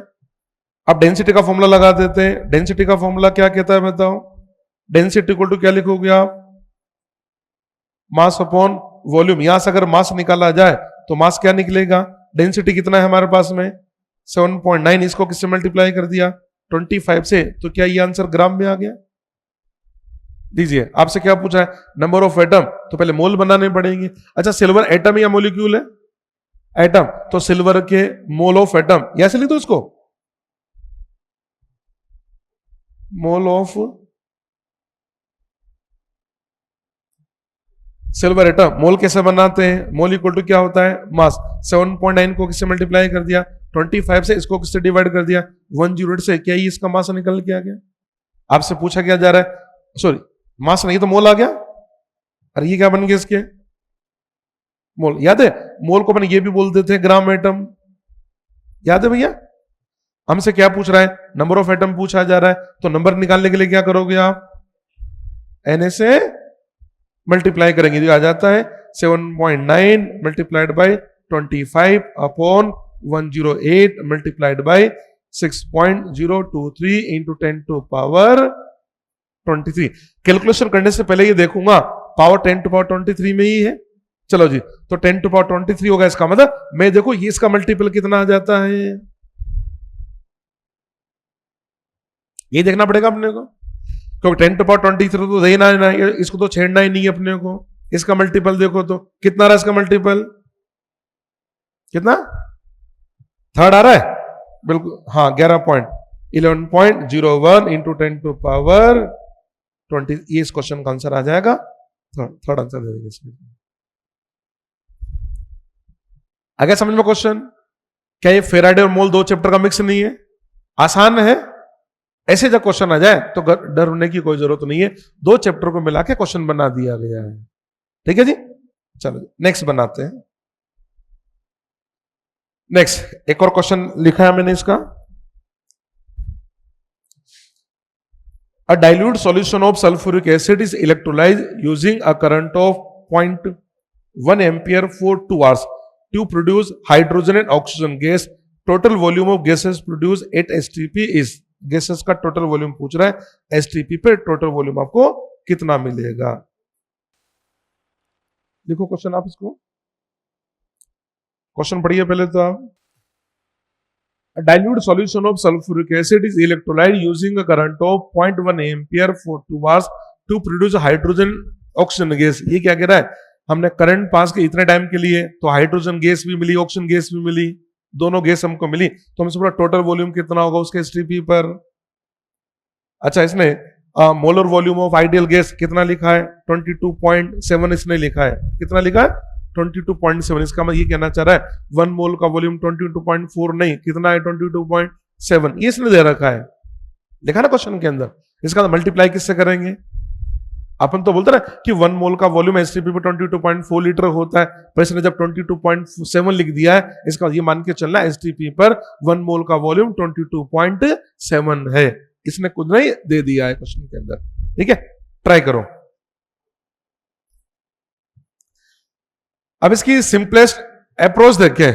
सिंपलेस्ट अप्रोच क्या कहती है? ये बोलता है कि गैस कौन सी मिली? हाइड्रोजन ऑक्सीजन मिली। अच्छा, क्या हमको इसने करंट और टाइम दे दिया? तो अपन एक काम करें, सबसे पहले निकाले हमने कितने फेराडे पास किया, क्योंकि हमने पता है एक चीज आपको याद करवा दी थी, जितने फेराडे पास करोगे क्या उतने ग्राम इक्विवेलेंट मिलेंगे। तो अगर मैंने ये पता लगा लिया इसमें कितने फेराडे करंट पास होगा, तो क्या उससे पता लगा लेंगे ऑक्सीजन का कितना ग्राम इक्विवेलेंट मिलेगा और ऑक्सीजन का हाइड्रोजन का कितना ग्राम इक्विवेलेंट मिलेगा। तो सबसे पहले क्या निकालने जा रहा हूं मैं, बोलो? Number of Faraday. ये लीजिए, नंबर ऑफ फेराडे निकालते हैं। नंबर ऑफ फेराडे निकालने का क्या तरीका होगा? नंबर ऑफ फेराडे निकलता है कैसे? चार्ज, जो भी चार्ज है उस चार्ज को डिवाइड करेंगे किससे? 96,500 से डिवाइड कर देंगे।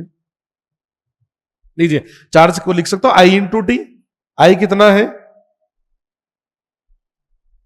0.1। टाइम कितना दे रखा बताओ? 2 आवर्स। इसको किस में चेंज कर दिया? 60 से मल्टीप्लाई किया तो मिनट में चेंज हो गया। एक और 60 से मल्टीप्लाई किया, किस में चेंज हो गया? ठीक है जी, इसको किससे मल्टीप्लाई करना है? 96,500 से ये डिवाइड कर दिया इसको मैंने। इससे नंबर ऑफ फेराडे निकल के आ जाएंगे मेरे पास डायरेक्ट। इसका मल्टीपल बताओ कितना आ रहा है?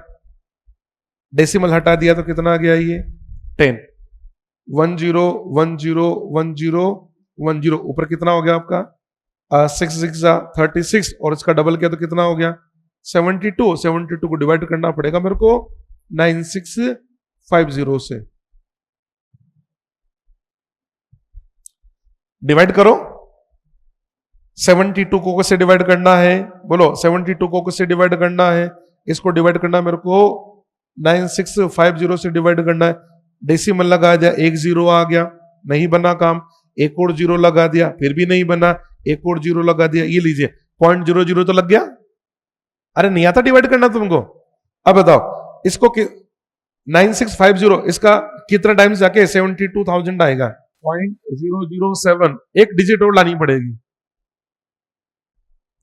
एक काम करो, 9650, ये जो 9650 लिखा ना, इसका 7 टाइम्स करके देखो। 7 टाइम्स करके यहां लिखो और माइनस करके एक और डिजिट निकाल लेते इसके। इसका 7 टाइम्स कितना आ गया? 0। 9 7 जा, बताओ? नहीं आता? 63। 63 में क्या ऐड कर दिया? 9। कितना हो गया? 70। 70 कितना? 72। ये 72 तो ये आ गया कितना? 72,650 आ गया। इसको माइनस करेंगे तो कितना बनेगा? ये क्या 350 आ गया? बोलो, अरे बन रहा है ना? ठीक है, तो नेक्स्ट नंबर क्या ले? यहीं तक छोड़ दे, इतना छोड़ देते हैं। 0.007 आ गया, कोई बात नहीं। तो क्या इतने फेराडे आ गया? अरे समझ में आ गया तक तो? आप इतने कैलकुलेशन मत जाओ, कोई बात नहीं। इतने फेराडे निकाल लिया ना, हमको कॉन्सेप्ट समझना है। इतने फेराडे आ गया। अब सुनो, आपको बोला था ना जितने फेराडे चार्ज पास करोगे क्या उतने ही ग्राम इक्विवेलेंट मिलेंगे। इसका मतलब अब गैस कौन सी मिली? हाइड्रोजन मिली, ऑक्सीजन मिली। तो क्या हम ऐसे बोल रहे हैं कि हमको, सुनो, हमको 0.007 ग्राम इक्विवेलेंट तो क्या मिलेगा? ऑक्सीजन मिलेगा। उसके साथ हमको 0.007 ग्राम इक्विवेलेंट क्या मिलेगा? क्या हमको ये हाइड्रोजन मिलेगा? अच्छा, मोल बना दूं? देख इधर, मोल बनाते हैं, इसके मोल बनाते हैं, इसके मोल बनाते हैं। मोल कैसे बनेंगे? मोल कैसे बनाते हो? क्या मोल होता है क्या ग्राम इक्विवेलेंट? अरे मोल का फॉर्मूला, मोल इक्वल टू क्या आता है? क्या मोल इक्वल टू होता है gram equivalent upon valency factor. देख इधर, क्या इसको मैं से लिख दूं क्या? 0.007 तो ग्राम इक्विवेलेंट है। ऑक्सीजन का वैलेंसी फैक्टर कितना हो गया? 4। तो क्या इसके मोल आ गए? इसके आ जाओ, इसके मोल क्या लिखोगे? 0.007 इसको किससे डिवाइड करेंगे? 2 से। क्या इसके मोल आ गए? क्या तो टोटल मोल कितने आ गए बताओ? टोटल मोल कितना आ गया? टोटल मोल आ गया 0.007 अपॉन 4 प्लस 0.007 अपॉन 2। क्या इतना मोल आया नहीं आया? अरे समझ में आ रहा है? हमसे क्वेश्चन में क्या पूछ रहा है? ये वॉल्यूम, वॉल्यूम पूछ रहा है ना। तो अब इसको किसी और मल्टीप्लाई करेंगे, इसको मल्टीप्लाई कर दिया हमने, 22.7 से मल्टीप्लाई कर दिया है। ये लीजिए, इस क्वेश्चन का आंसर आ जाएगा लीटर के अंदर। ठीक है, सेंटीमीटर क्यूबिक में पूछ रहा है, ये तो आंसर किस में आएगा हमारा? ये तो लीटर में आएगा ना, तो लीटर को लास्ट में किस में चेंज कर देंगे? सेंटीमीटर क्यूबिक में चेंज करेंगे। आप सोल्व करके देख लेना, आंसर आ जाता है इसका 127 मिलीलीटर। मेरे को ये समझाना था, इस टाइप की प्रॉब्लम आ जाए तो सोल्व करने का तरीका क्या होगा। तो इसका मेथड समझिए। सबसे पहले क्या क्या मैंने, अरे करंट और टाइम से सबसे पहले मैंने क्या निकाला? फेराडे। तो ये समझ में आ गया, जितने फेराडे होगा क्या उतने ग्राम इक्विवेलेंट होंगे। तो क्या मेरे को हाइड्रोजन ऑक्सीजन का ग्राम इक्विवेलेंट पता लग गया। अब ग्राम इक्विवेलेंट से पहले क्या बना लिया फिर मैंने? मोल। तो टोटल मोल निकाल लिया, और एक मोल का वॉल्यूम कितना? 22.7 है ना, तो उससे मल्टीप्लाई करेंगे, ये आंसर आ जाएगा। तो क्या आपको क्वेश्चन की अप्रोच समझ में आई? ठीक है, हो सकता है इस टाइप का कोई क्वेश्चन आ जाए, पर उसकी कैलकुलेशन आसान हो सकती है हमारे लिए, क्योंकि जो जेईई मेन का क्वेश्चन होता है और हमारे नीट के क्वेश्चन के दोनों एग्जाम की नेचर अलग अलग है। वहां पर पता है जेईई मेन के अंदर 3 घंटे में कितने सवाल करने होते हैं बच्चे को? कितने? अरे उनको 3 घंटे में कितने सवाल करने, और तुमको 3 घंटे में? तो नेचर अलग अलग है नहीं है। तो ये कभी मत सोचना सर जेईई मेन में क्वेश्चन आया तो ये कैसे करेंगे हम। अरे आएगा तो उसके आसान वर्जन आएगा। आप समझ रहे हैं बात को? तो ऐसा नहीं है, वहां पर कैलकुलेशन ज्यादा आती है। ज्यादा क्यों आती है? क्योंकि बच्चों को टाइम ज्यादा मिलता है। दोनों एग्जाम की नेचर अलग अलग है। तो जेईई मेन के क्वेश्चन को देख के घबराने की कोई जरूरत नहीं है। उससे अपने को सीखना होता है कि क्वेश्चन को सोल्व करने की अप्रोच क्या होती है, कि कैसे क्वेश्चन की फ्रेमिंग की जा सकती है। हो सकता है ऐसा क्वेश्चन बन किया जाए, पर डाटा तो आसान देगा ना, इतना खतरनाक थोड़ी ना देगा आपके लिए। तो आपको क्या समझ में आनी चाहिए? उसकी अप्रोच समझ में आनी चाहिए। अगला क्वेश्चन, ये भी फेराडे का क्वेश्चन है। पढ़ो क्वेश्चन, ये तो सब बच्चे बना लेंगे। Amount of charge in Faraday required to obtain 1 mole of iron from Fe3O4। Fe3O4 से क्या बनाना है मेरे को? 1 मोल आयरन बनाना है। तुमको कितने फेराडे चाहिए बता दीजिए। फेराडे आपसे पूछा जा रहा है, कितने फेराडे की हमको जरूरत है? फेराडे आपसे पूछा जा रहा है, फेराडे आपसे पूछा जा रहा है हमको कितने फेराडे की जरूरत है। याद है इस क्वेश्चन को कैसे बनाते हैं हम? याद आया कुछ? अब ये जो क्वेश्चन है ना, ये हम बोल देते हैं ये क्वेश्चन हमारा किसका है? ये फेराडे का भी है, साथ के साथ पता है ये रेडॉक्स का भी क्वेश्चन है। मतलब इस क्वेश्चन की बात करें, ये क्वेश्चन आया तो आप इसको रेडॉक्स में भी काउंट कर सकते हो, और इसको हम फेराडे में भी काउंट कर सकते हैं। ये दोनों चैप्टर का क्वेश्चन है, फेराडे भी उसके साथ रेडॉक्स भी है। कैसे बनाएंगे क्वेश्चन? देखिए Fe3O4 है, ये हमने Fe3O4 ले लिया है। क्या लिया हमने? Fe3O4। इस Fe3O4 को हमको किस में कन्वर्ट करना है बताइए? आयरन में। हमने 2 मेथड सीखे थे। एक तो क्या तरीका है ऑक्सीडेशन नंबर से, एक हम बैलेंसिंग भी करते थे। ऑक्सीडेशन नंबर से बता दूं मैं आपको? बताइए बताइए। Fe3O4 में आयरन का ऑक्सीडेशन नंबर कितना है? बोलो। क्या इसका ऑक्सीडेशन कितना आ रहा है? 8/3। और इसका ऑक्सीडेशन नंबर कितना है? 0। ठीक है, तो क्या काम करें? एन फैक्टर निकाले। अच्छा, हमको क्या बोला क्वेश्चन में? 1 मोल आयरन मिलना, तो आयरन मोल कितना मिलना चाहिए? 1 मोल मिलना चाहिए। 1 मोल आयरन है, तो बताइए आंसर क्या देंगे? क्या इसके लिए नहीं आएगा क्या? 8/3 फेराडे। अब आपके दिमाग में कंफ्यूजन चल रहा होगा, सर इस 8/3 को आप किससे मल्टीप्लाई कर दो? 3 से मल्टीप्लाई कर दो। वैसे इसमें किस्मत बढ़िया है, इसने हमको ऑप्शन में 8 नहीं दे रखा। इसे पता एक गलती क्या कर सकता था बच्चा? एक गलती ये कर सकता था, सर आप ये तो समझाते थे ना कि ये तो क्या हुआ, पर एटम कितने का चेंज हुआ? 8/3 का होगा। आप तो बोला नंबर ऑफ एटम से मल्टीप्लाई करो। सर इस Fe3O4 में 3 आयरन है, सर ये तो 8 आना चाहिए था। ये तो ठीक है, इसमें 8 नहीं है। अगर मान लो एक ऑप्शन में 8 होता तो मुझे लगता है कि 8 पे आप टिक लगा देते,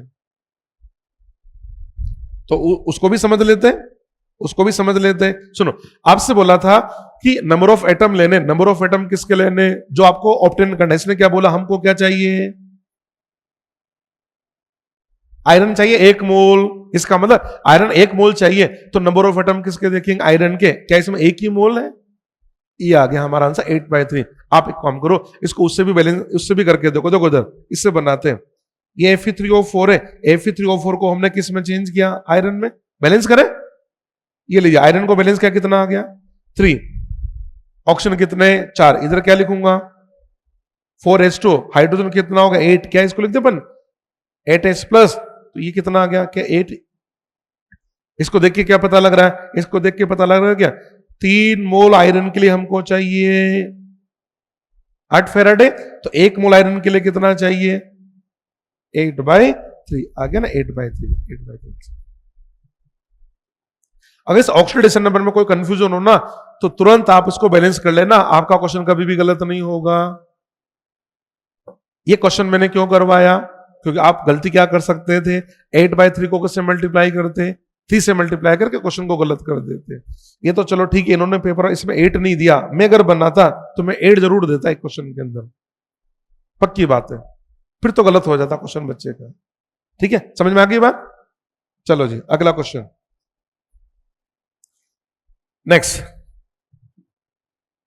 कंसिडर दी फॉलोइंग रिएक्शन, एक रिएक्शन आपको दे रखा, इसका इनोड दे रखा 1.51 वोल्ट, आपसे पूछा जा रहा है quantity of electricity required in Faraday to reduce 5 mole of MnO4 minus is 5 mole MnO4 minus को मेरे को रिड्यूस करना है, हमसे पूछा जा रहा है कितने फेराडे की हमको जरूरत होगी, फेराडे आपसे पूछा जा रहा है।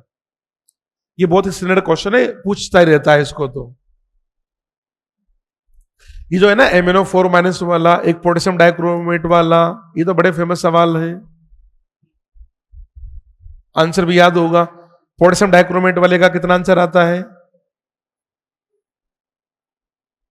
6 फेराडे, इसका आंसर कितना आता है 5 फेराडे। तो क्या हम देखते टिक नहीं लगाएंगे या सोल्व करेंगे, टिक लगा दे, कौन सा आंसर टिक करके आएंगे सेकंड। देखो क्वेश्चन पढ़े क्या बोला, इसने बोला कि reduce 5 mole of MnO4 minus, इसको देख के क्या पता लग रहा है क्या 1 मोल MnO4 माइनस के लिए 5 फेराडे है, अरे 1 मोल MnO4 के लिए क्या 5 फेराडे, तो इसने बोला कितना, अरे 5 मोल है ना, तो 5 मोल के लिए क्या होगा 5 टाइम्स, आंसर देंगे 25 फेराडे। जल्दबाजी में क्या आंसर टिक कर देते हैं, गलती नहीं करनी है, क्वेश्चन को ध्यान से पढ़ना है, याद रहेगा भैया। चलो जी अगला क्वेश्चन, क्वेश्चन लिखा हुआ है solution of Fe2SO4 whole thrice is electrolyzed for X minute with a current of 1.5 ampere to deposit 0.3482 gram of iron, value of X is, X की वैल्यू आपसे पूछा जा रहा है कि X का वैल्यू क्या होगा।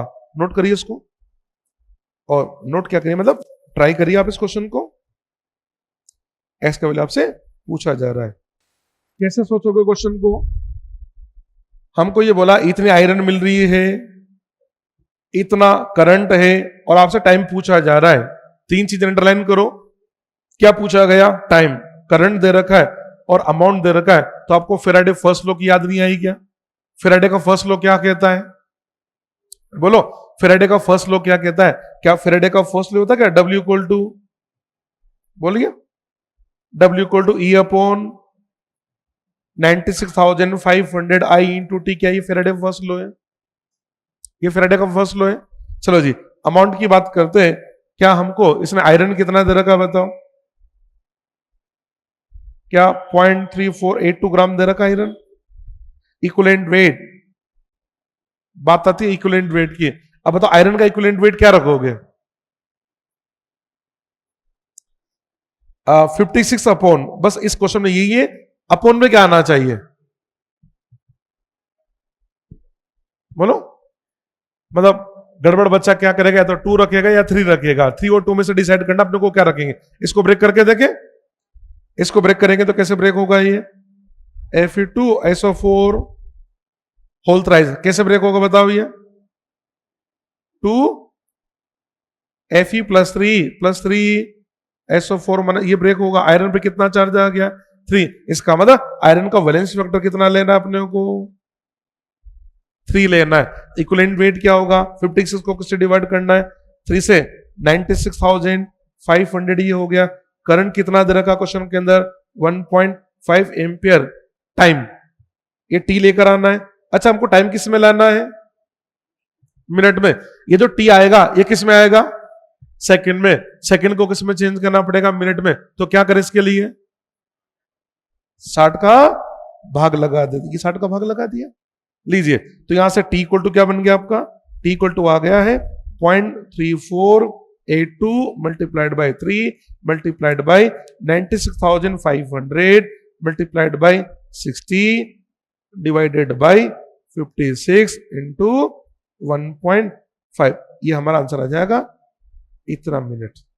इस डेसिमल को हटा दिया, नीचे कितने जीरो आ जाएंगे बोलो, 4। इस डेसिमल को हटा दिया, ऊपर कितना जीरो आ गया, 1। डेसिमल डेसिमल खेलने पहले, चलो जी, ऊपर कितने जीरो आ गए, 2 3 4, नीचे कितने हैं 4, कट के मर गए सारे, तो बाकी देखते हैं।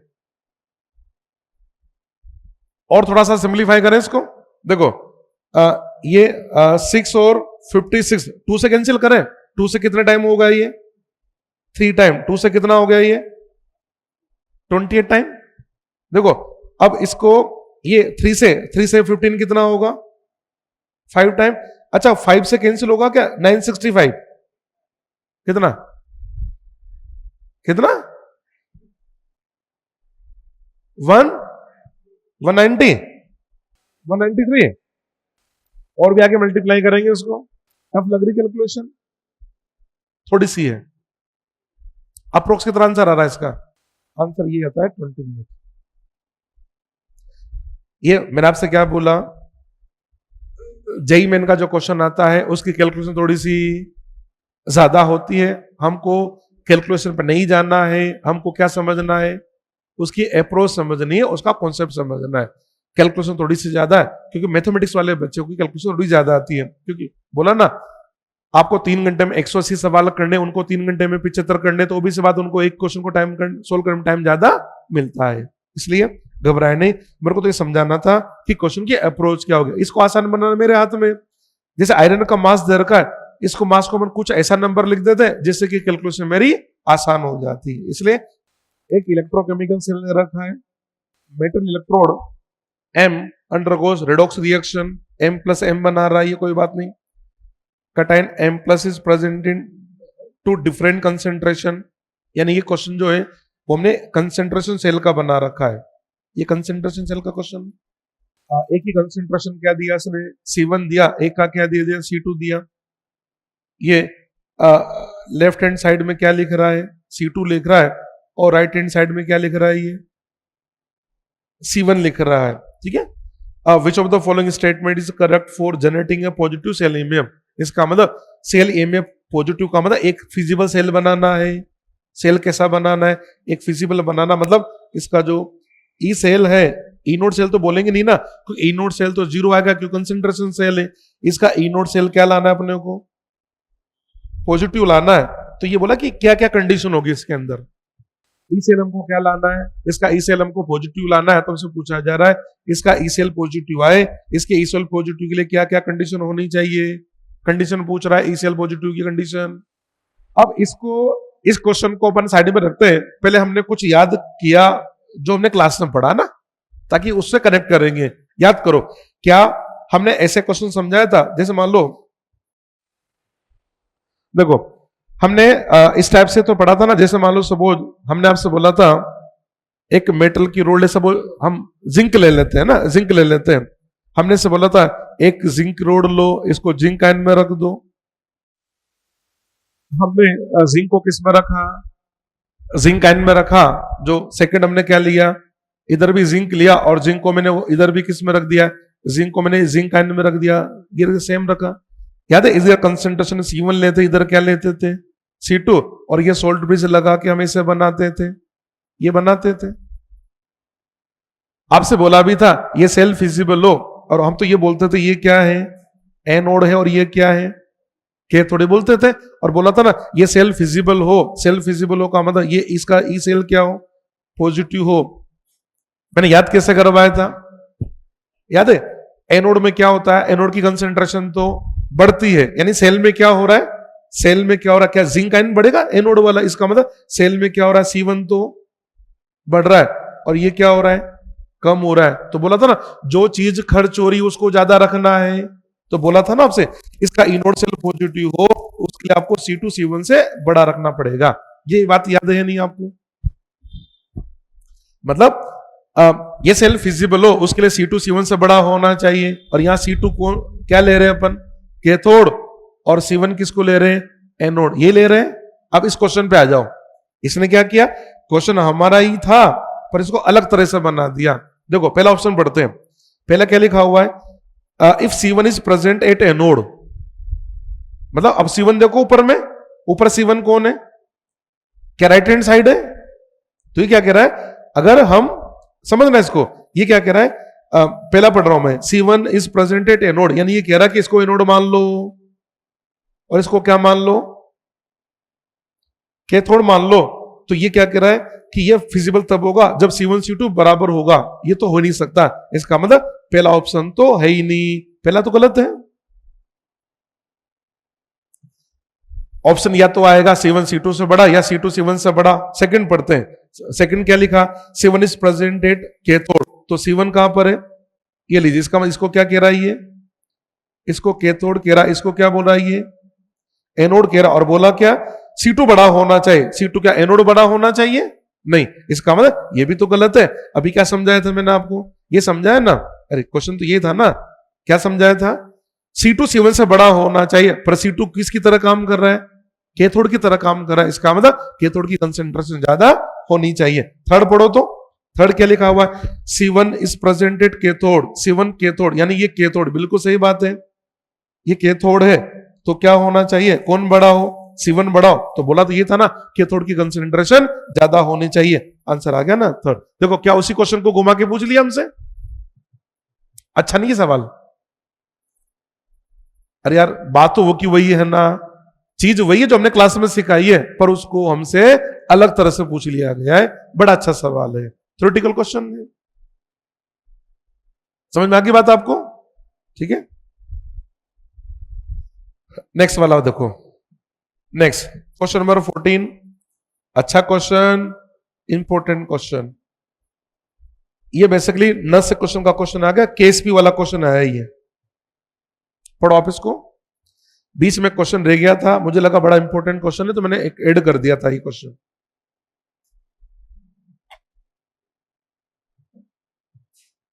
ये फेराडे से रिलेटेड नहीं है, और वैसे भी क्या हुआ, अभी तो ये होना चाहिए कौन सा टॉपिक का, ये क्यों सोचना, अभी तो ये होना चाहिए क्वेश्चन आया सोल्व करना आपको आना चाहिए, किसी भी चैप्टर का हो। क्वेश्चन ये है, mx is a sparingly soluble salt follows the given solubility equilibria। एक इक्विलिब्रिया फॉलो करा जिसका केस भी हमको दे रखा 10⁻⁻10। आगे बढ़ो। इफ स्टैंडर्ड रिडक्शन पोटेंशियल 4, इस इलेक्ट्रोड का पोटेंशियल हमको दे दिया 0.79 volt, then value of standard reduction potential for the, ये जो इलेक्ट्रोड है इसका पोटेंशियल हमसे पूछ रहा है।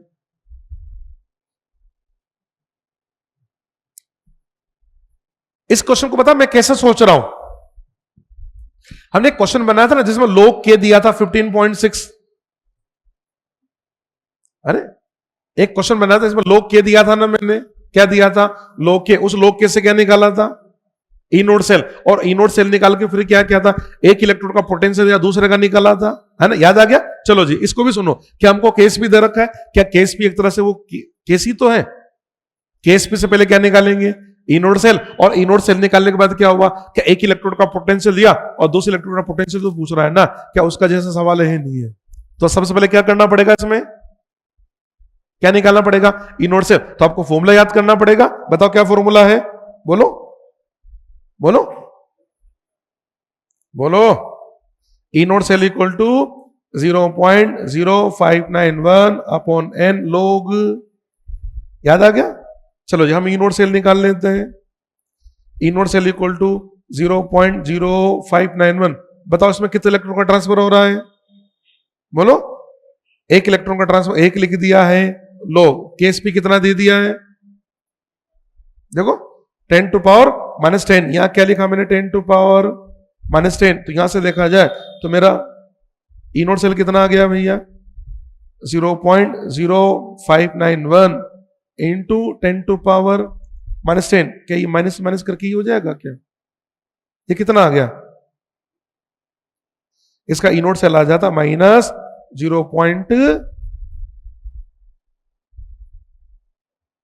ये समझ में आया नहीं आपको? अरे यार 10 टू पावर -10 है ना, तो -10 आगे आ जाएगा, तो माइनस माइनस माइनस लगा दिया और इसको 10 से मैंने मल्टीप्लाई कर दिया। 0.0591 को 10 से मल्टीप्लाई करेंगे तो एक डेसिमल खिसक जाएगा ना, तो 0.591 आ रहा, नहीं आ रहा। दूसरी बात, अब ई नोट सेल आ गया। आपको पता है ई नोट सेल क्या लिखते थे अपन? ई नोट सेल आता था क्या? E naught of cathode minus e naught of anode, दोनों को क्या लेते थे अपन? एसआरपी। ई नोट सेल की जगह तो मैंने क्या लिखा? -0.591। अब ये देखना पड़ेगा एनोड कैथोड। आओ क्वेश्चन पे, बताओ अब इसमें एनोड कौन होगा, कैथोड कौन होगा, बताओ। कुछ याद आया? क्लास में बताया गया, क्या याद आया? बोला था जब भी केएसपी के सवाल बनाते हैं, केएसपी के सवाल बनाते हैं तो उस समय से क्या समझाया था, याद करो। Very good. मेटल और मेटल आयन का, बोलो, मेटल और मेटल आयन का क्या बनाते थे? एनोड बनाते थे, और उसका जो सोल्ट था उसका कैथोड बनाते थे। अरे देखो आगे ना वो चीज हमारी काम में।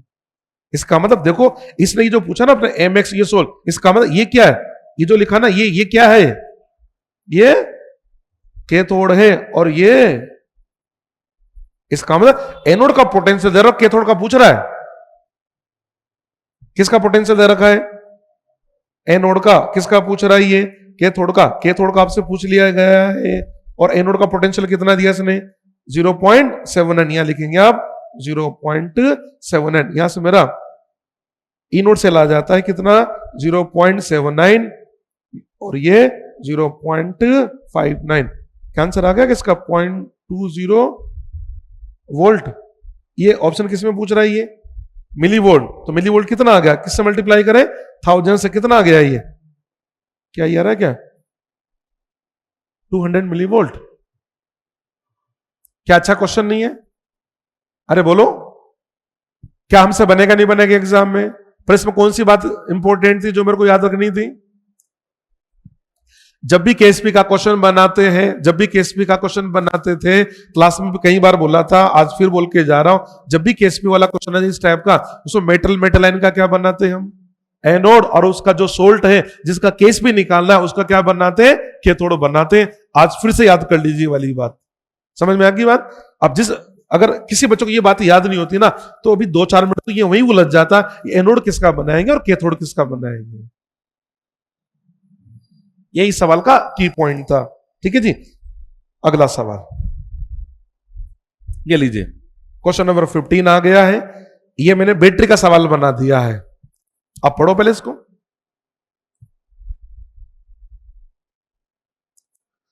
बैटरी बड़ी इंपॉर्टेंट है। जनरली बच्चा लास्ट में चैप्टर में आते आते बैटरी और कोरोजन को छोड़ जाता है, पर इसमें से सवाल पूछ लेता है। जेईई मेंस में तो कई बार सवाल पूछे गए इस बैटरी के ऊपर और कोरोजन के ऊपर, इसलिए मैं सवाल इसलिए लाया हूं ताकि लास्ट मोमेंट पे इसका रिवीजन होना बहुत जरूरी है। क्वेश्चन पढ़ो पहले तो। कॉलम फर्स्ट और कॉलम सेकंड की मैचिंग करनी है। मैचिंग का सवाल है जी। पहले क्या लिखा हुआ है? Cadmium plus Na hydroxide cadmium. इसको देख के क्या पता लग रहा है? पहले को देख के पता लग रहा है सर ये तो निकल कैडमियम बैटरी है। कौन सी बैटरी है? क्या ये निकल कैडमियम बैटरी है? और निकल कैडमियम बैटरी एक सेकेंडरी बैटरी होती है। पहली बात,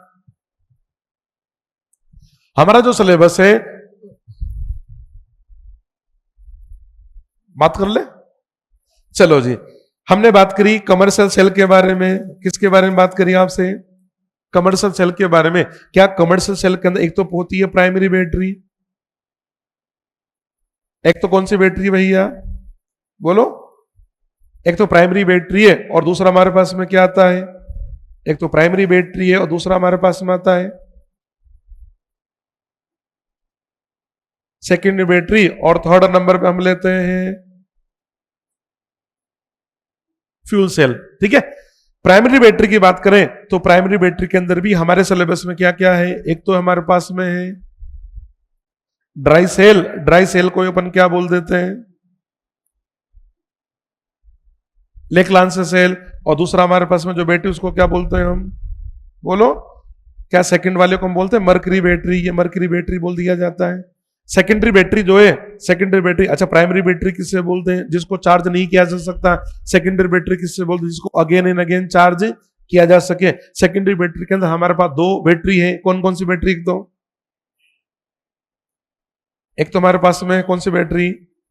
एक तो हमारे पास में है लेड स्टोरेज बैटरी और एक हमारे पास में है निकल कैडमियम बैटरी। ठीक है, एक हमारे पास सिलेबस में फ्यूल सेल, और जो फ्यूल सेल है उसके अंदर हमारे एग्जांपल है कौन सा सेल? जिसमें बोलते हैं हाइड्रोजन ऑक्सीजन। क्या ये सारी कहानी? सबसे पहले कौन सा सेल लिया हमने? Dry cell, Leclanche cell. क्या इसका फटाफट से रिवीजन करा दूं मैं आपको? चलो जी, बोलते से क्या याद हो जाता है। सबसे पहले हमने ड्राई सेल और लेक्लांसी सेल के बारे में बात करी। आपको पता है ये जो सेल है, ड्राई सेल में क्या याद रखना था आपको? ड्राई सेल के अंदर एनोड किसका बना होता था? क्या एनोड होता था हमारा जिंक कंटेनर का? कैथोड किसका बनाते थे बताओ? कैथोड क्या कार्बन ग्रेफाइट की रोड होती थी? ग्रेफाइट की, कार्बन ग्रेफाइट की रोड है, इसके राउंड किसका पेस्ट लगाते थे अपन? बोलो। ZnCl2 का पेस्ट होता था। और इसके अंदर जो इलेक्ट्रोलाइट है, इलेक्ट्रोलाइट क्या मिलाते थे इसके अंदर? सॉरी, कैथोड हम बनाते, ग्रेफाइट की रोड होती थी, उस ग्रेफाइट की रोड के अराउंड किसका पेस्ट होता था? MnO2 का पाउडर लगा होता था। और इलेक्ट्रोलाइट हम क्या लेते थे? NH4Cl लेते थे। उस NH4Cl के साथ हम क्या मिला देते? उसके अंदर ZnCl2। और इस बैटरी की बात करें तो ये जो बैटरी है ये हमको 1.25 से लेके 1.5 वोल्ट तक का वोल्टेज सप्लाई कर दिया। लीजिए, ये हमने फटाफट से रिवाइजन कर दिया। रिएक्शन भी लो जी, रिएक्शन भी बता देता हूं फटाफट से। एनोड की रिएक्शन, एनोड किसका बना हुआ है? जिंक का। तो एनोड की रिएक्शन क्या होती थी? जिंक से क्या बनाते थे अपन? क्या एनोड पे जिंक से जिंक आयन बनाते थे? ये जिंक आयन बनाते थे। कैथोड की बात कर लो, कैथोड रिडक्शन होता था। कैथोड किसका बना हुआ? कैथोड बना हुआ MnO2 का। इस MnO2 मैग्नीज का ऑक्सीडेशन नंबर कितना? क्या +4 है। कैथोड रिडक्शन होता था ना, तो ये जो कैथोड है जो MnO2 का बना हुआ, ये क्या करता था? आपने जो इलेक्ट्रोलाइट लिया ना NH4Cl, इसके अमोनियम आयन के साथ रिएक्ट करके और ये बनाता था क्या? MnOOH। और याद है यहां पर अमोनिया गैस रिलीज होती थी। मैं बैलेंस नहीं कर रहा, मेन प्रोडक्ट लिख रहा हूं। इस MnOOH के अंदर मैग्नीज का ऑक्सीडेशन नंबर कितना था? 3। क्या 4 से हम 3 पे जा रहे हैं? सेल की रिएक्शन क्या होगी? इन दोनों को ऐड करेंगे तो सेल की रिएक्शन आ जाती थी। क्या यहां तक याद होगी बात आपको? इसमें क्या क्या क्वेश्चन बनता था? नंबर 1 तो ये जो दे रखा ये तो है ही सही। उसके अलावा बोलते थे ना कि ड्राई सेल हमको कांस्टेंट वोल्टेज नहीं देता है। क्यों नहीं देता है? क्योंकि आप जब ड्राई सेल की सेल रिएक्शन लिखोगे ना, इसकी जब सेल की रिएक्शन लिखोगे, ये रिएक्शन आती है इसकी zinc plus MnO2 plus ammonium ion. इससे हमने क्या बना दिया? इससे हम बना देते zinc ion plus MnOOH plus ammonia gas, ये होती है। अब देखो क्या इसकी सेल की रिएक्शन में अनबैलेंस है? मैं बैलेंस नहीं कर रहा हूं। सेल की रिएक्शन में क्या आयनिक स्पीशीज प्रेजेंट है? से क्वेश्चन क्या बोलता है? अगर 9 प्रेजेंट है, इनका कंसेंट्रेशन चेंज होगा। कंसेंट्रेशन चेंज होगा तो क्या बैटरी का ईएमएफ चेंज होगा? नहीं होगा। तो बैटरी कांस्टेंट वोल्टेज देती है या वेरिएबल वोल्टेज देती है? Variable volt. इसका रीजन क्योंकि इसमें आयनिक स्पीशीज प्रेजेंट है। ऐसा क्वेश्चन पूछा जाता है, ये बैटरी हमको कांस्टेंट वोल्टेज देगी या वेरिएबल वोल्टेज देगी? कॉन्सेप्ट क्या लगाना? अगर सेल की रिएक्शन के अंदर आयनिक स्पीशीज प्रेजेंट है तो बैटरी की वेरिएबल वोल्टेज देगी। अगर आयनिक स्पीशीज एब्सेंट है तो बैटरी हमको कांस्टेंट वोल्टेज देगी। पहली बात। दूसरा बोलते हैं इस बैटरी की लाइफ कम होती है, उसका रीजन सुनो। इसमें जो NH4Cl हमने लिया, क्या NH4Cl एक एसिडिक कंपाउंड है? कैसा कंपाउंड है? Acidic compound. आपको पता है एसिडिक कंपाउंड है और एसिडिक मीडियम में क्या होता है? कोरोजन। कोरोजन होने की वजह इसकी लाइफ कम होती है। तो दो तरह के क्वेश्चन पूछे जाते हैं, एक तो पूछेगा लाइफ का, एक पूछेगा वोल्टेज का। आप लोग क्या करते हो? उल्टा आंसर चिपका के आ जाते हो। दो तरह के क्वेश्चन पूछेगा, एक तो किसके पूछेगा? वोल्टेज। जब वोल्टेज का आंसर देना हो तो क्या देखना है? आयनिक स्पीशीज है या नहीं है। अगर आपसे क्वेश्चन किसका पूछा लाइफ का, तो लाइफ के लिए हम ये नहीं देखा आयनिक, लाइफ के लिए देखेंगे इसका कोरोजन हो रहा नहीं हो रहा। और कोरोजन कौन सी मीडियम में होता है? एसिडिक में। बेसिक मीडियम तो कोरोजन को रोकने में काम आते हैं, इसलिए बोलते इसकी लाइफ भी कम होती है। एक ये पूछा जाता है इसमें ZnCl2 का रोल क्या होता है? आंसर क्या देंगे? सुनो इसमें अमोनिया गैस बनती है। अब सेल में अगर गैस बनेगी तो क्या इसके अंदर इसकी वजह से प्रेशर डेवलप होगा, नहीं होगा? प्रेशर डेवलप होगा तो क्या इस बैटरी के अंदर लीकेज की शिकायत आएगी, नहीं आएगी? तो जो अमोनिया की वजह से जो प्रेशर डेवलप हो रहा है उस प्रेशर को रिड्यूस करने के लिए हमने इसके अंदर क्या मिला दिया? ZnCl2। ये ZnCl2 क्या करता है? इस अमोनिया गैस के साथ मिलकर कॉम्प्लेक्स कंपाउंड बना लेता है और कॉम्प्लेक्स कंपाउंड बना के उसका प्रेशर कम कर देता है। क्या आपको सारे क्वेश्चन याद हो गए? अरे पक्की बात? चलो जी, ये जो ड्राई सेल है ना, इसी का एडवांस वर्जन आता मर्क्यूरी बैटरी। इसी का एडवांस वर्जन क्या है? इसी का एडवांस वर्जन है कौन सी बैटरी? ये मर्क्यूरी बैटरी। ये हमारी ये ड्राई सेल कहां पर काम आता है? ये जो खिलौने आते हैं, खिलौनों में जो बैटरी लगती है जिसको आप बोलते हैं ना, वो 10-12 रुपए का जो सेल आता है, वो कौन सा सेल होता है? Dry cell. देखा आपने? पेंसिल सेल जिसे बोल देते हो। कौन सा? कौन सी घड़ी? दीवार घड़ी या हाथ घड़ी? दीवार घड़ी, हाथ घड़ी नहीं। हाथ वाली घड़ी में सेल आता है मर्क्यूरी बैटरी, जिसको आप बोलते हो बटन सेल। तो ये जो मर्क्यूरी बैटरी है, ये मर्क्यूरी बैटरी कहां पर काम आती है? इसमें आती है काम में। उसके अलावा और भी जो ऐसे डिवाइस होते हैं ना जहां पर कांस्टेंट वोल्टेज की जरूरत होती है, वहां पर मर्क्यूरी बैटरी काम में लेते हैं। मतलब ये बेसिकली वैसे कॉस्ट के हिसाब से देखा जाता है। अगर मान लो जो डिवाइस है उसकी कॉस्ट कम है, यार दीवार घड़ी और हाथ घड़ी में से कौन सी घड़ी महंगी आती है? हाथ घड़ी महंगी आती है ना, तो महंगी में कौन सी बैटरी काम में लेते हैं? मर्क्यूरी। सस्ते वाले में ड्राई सेल। याद रह जाएगा। चलो जी, मर्क्यूरी बैटरी के अंदर एनोड किसका बनाते हो बताओ? एनोड किसका बनता है? एनोड बनता है किसका? जिंक अमलगम का। कैथोड किसका बनाया जाता है? इसमें भी कार्बन ग्रेफाइट ही लिया जाता है।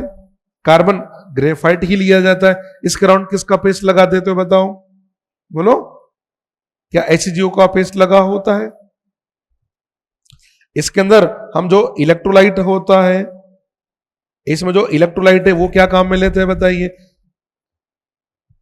KOH का सॉल्यूशन, KOH एक्वस काम में लिया जाता है। क्या में लेते हैं? KOH एक्वस, जिसके साथ में जिंक ऑक्साइड भी मिला दिया जाता है। और इस बैटरी की बात करें तो ये जो बैटरी होती है ये हमको 1.35 वोल्ट का वोल्टेज सप्लाई करती है, ये बैटरी। और ये हमको कांस्टेंट वोल्टेज सप्लाई करती है। रिएक्शन बता देता हूं मैं आपको फटाफट से। एनोड की रिएक्शन देखो तो एनोड क्या बना? जिंक अमलगम का। रिएक्शन तो जिंक ही करेगा। आपने इलेक्ट्रोलाइट क्या लिया? KOH। तो ये क्या करता है?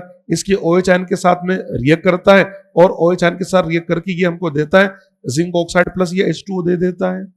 कैथोड की रिएक्शन की बात करें, कैथोड किसका बना हुआ? हमारा HGO का पेस्ट है।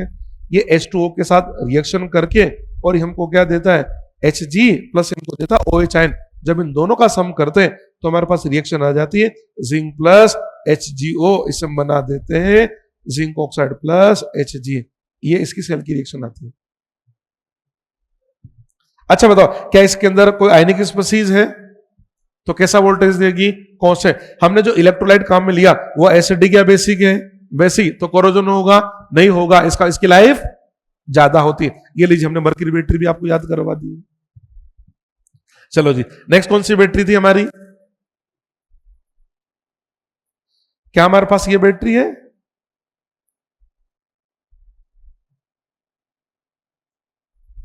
Lady storage battery.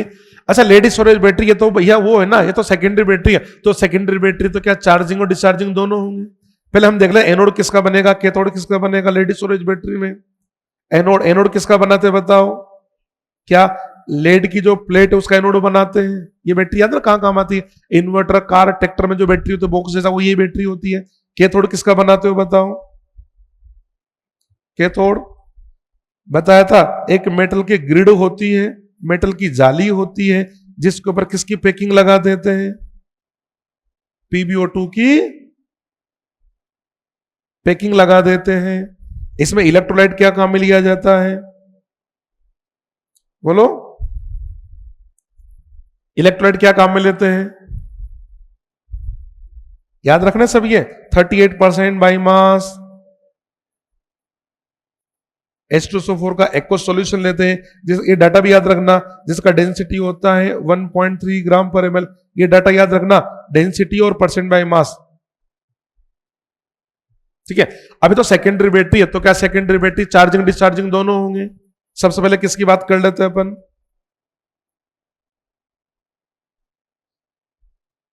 Discharging. Discharging की बात कर लेते हैं। डिस्चार्जिंग देखो तो एनोड, एनोड किसका बना हुआ है हमारा, लेड का। ये लेड का एनोड बना दे बच्चे, लेड का एनोड बना हुआ है।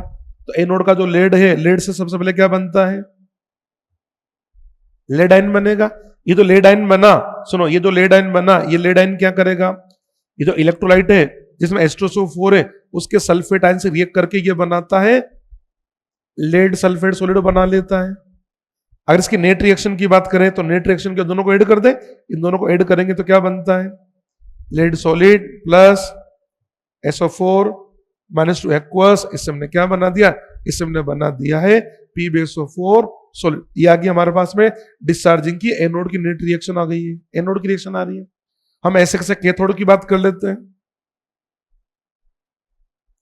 कैथोड बना हुआ मेरा PbO2 का, सुनो, कैथोड किसका बना हुआ मेरा, PbO2 का।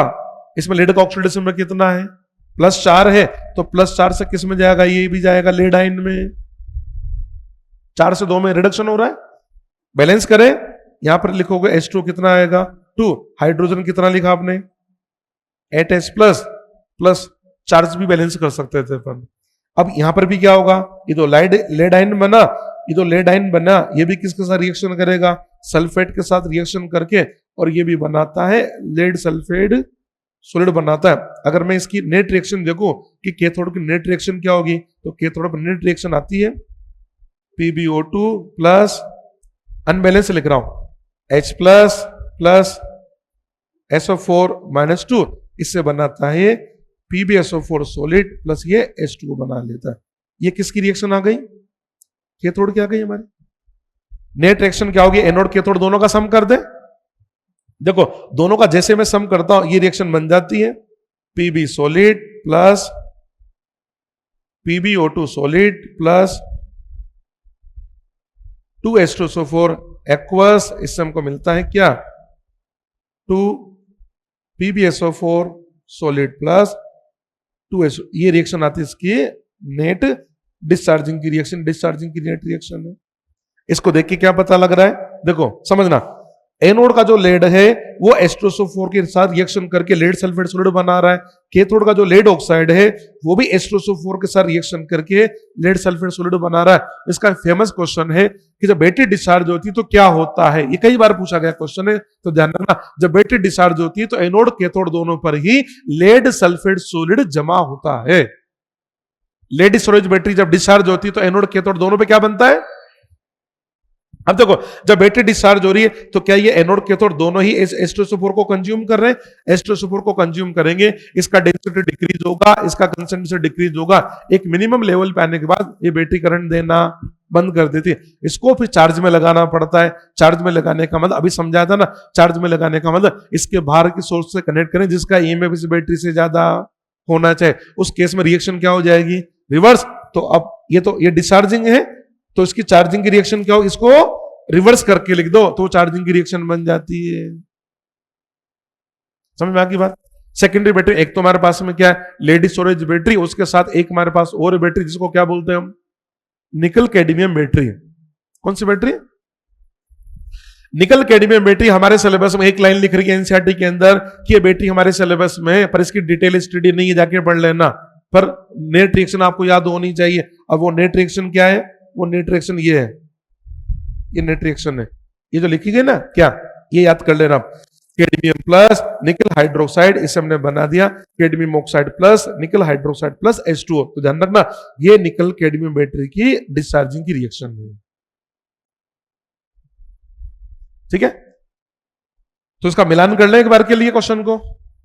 देखो जी, तो ए पर अगर देखा जाए तो ए का कनेक्शन किससे होगा, बोलो, अरे ए का कनेक्शन किससे करें, क्या ये प्राइमरी बैटरी है, नहीं, क्या ये डिस्चार्जिंग ऑफ सेकेंडरी बैटरी है, बोलो, अरे बोलो, अरे है ना।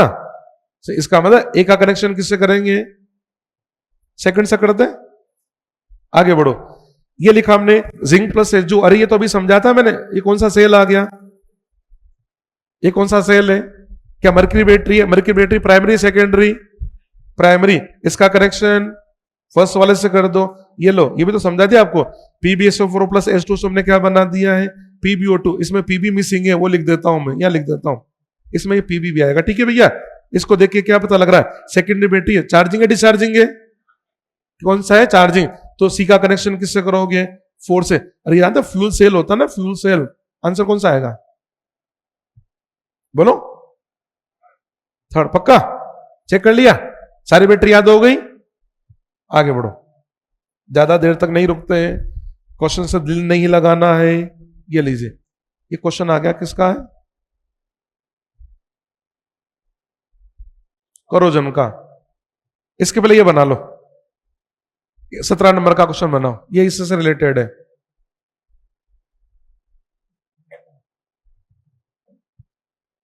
अब देखो, ये जेईई मेन 24 में क्वेश्चन पूछा गया, अब देखो है वही जो भी समझाया मैंने आपको, पर क्वेश्चन पूछने का तरीका अलग है। पढ़ो तो क्वेश्चन,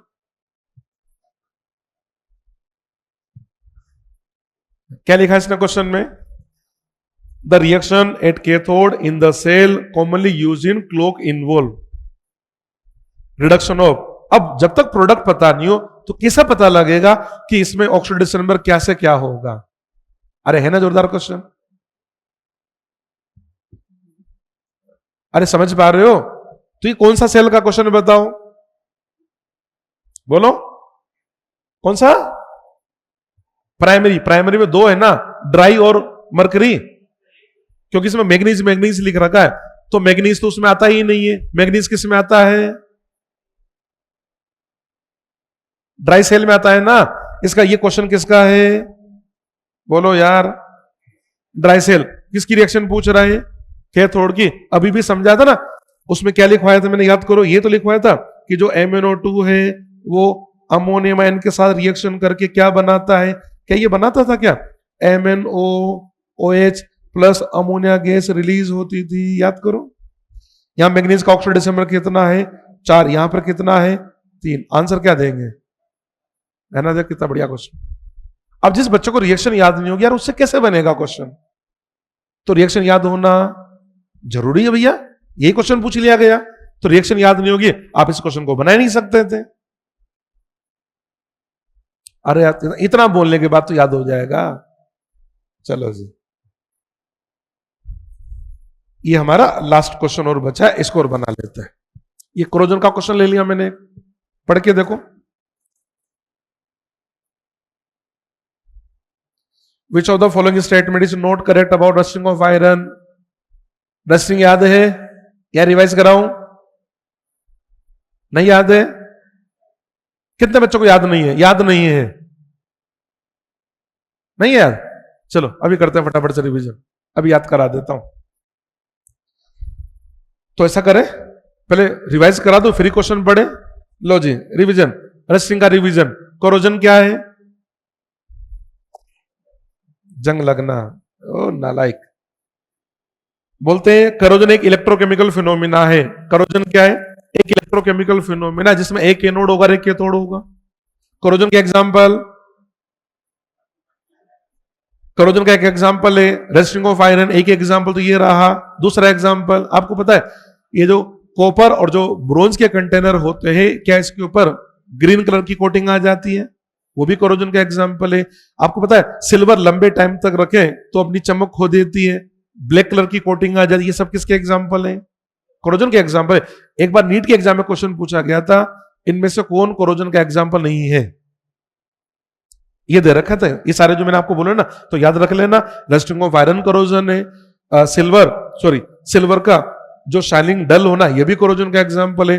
कॉपर और ब्रोंज के जो कंटेनर है उसमें जो ग्रीन कलर की जो कोटिंग आ जाती है, वो भी किसके एग्जांपल है, कोरोजन के एग्जाम। तीनों एग्जांपल याद रख लेना। हमारा जो सिलेबस है उसके अंदर रस्टिंग ऑफ आयरन क्या है भैया, रस्टिंग ऑफ आयरन, ये हमारा एग्जांपल है रस्टिंग ऑफ आयरन।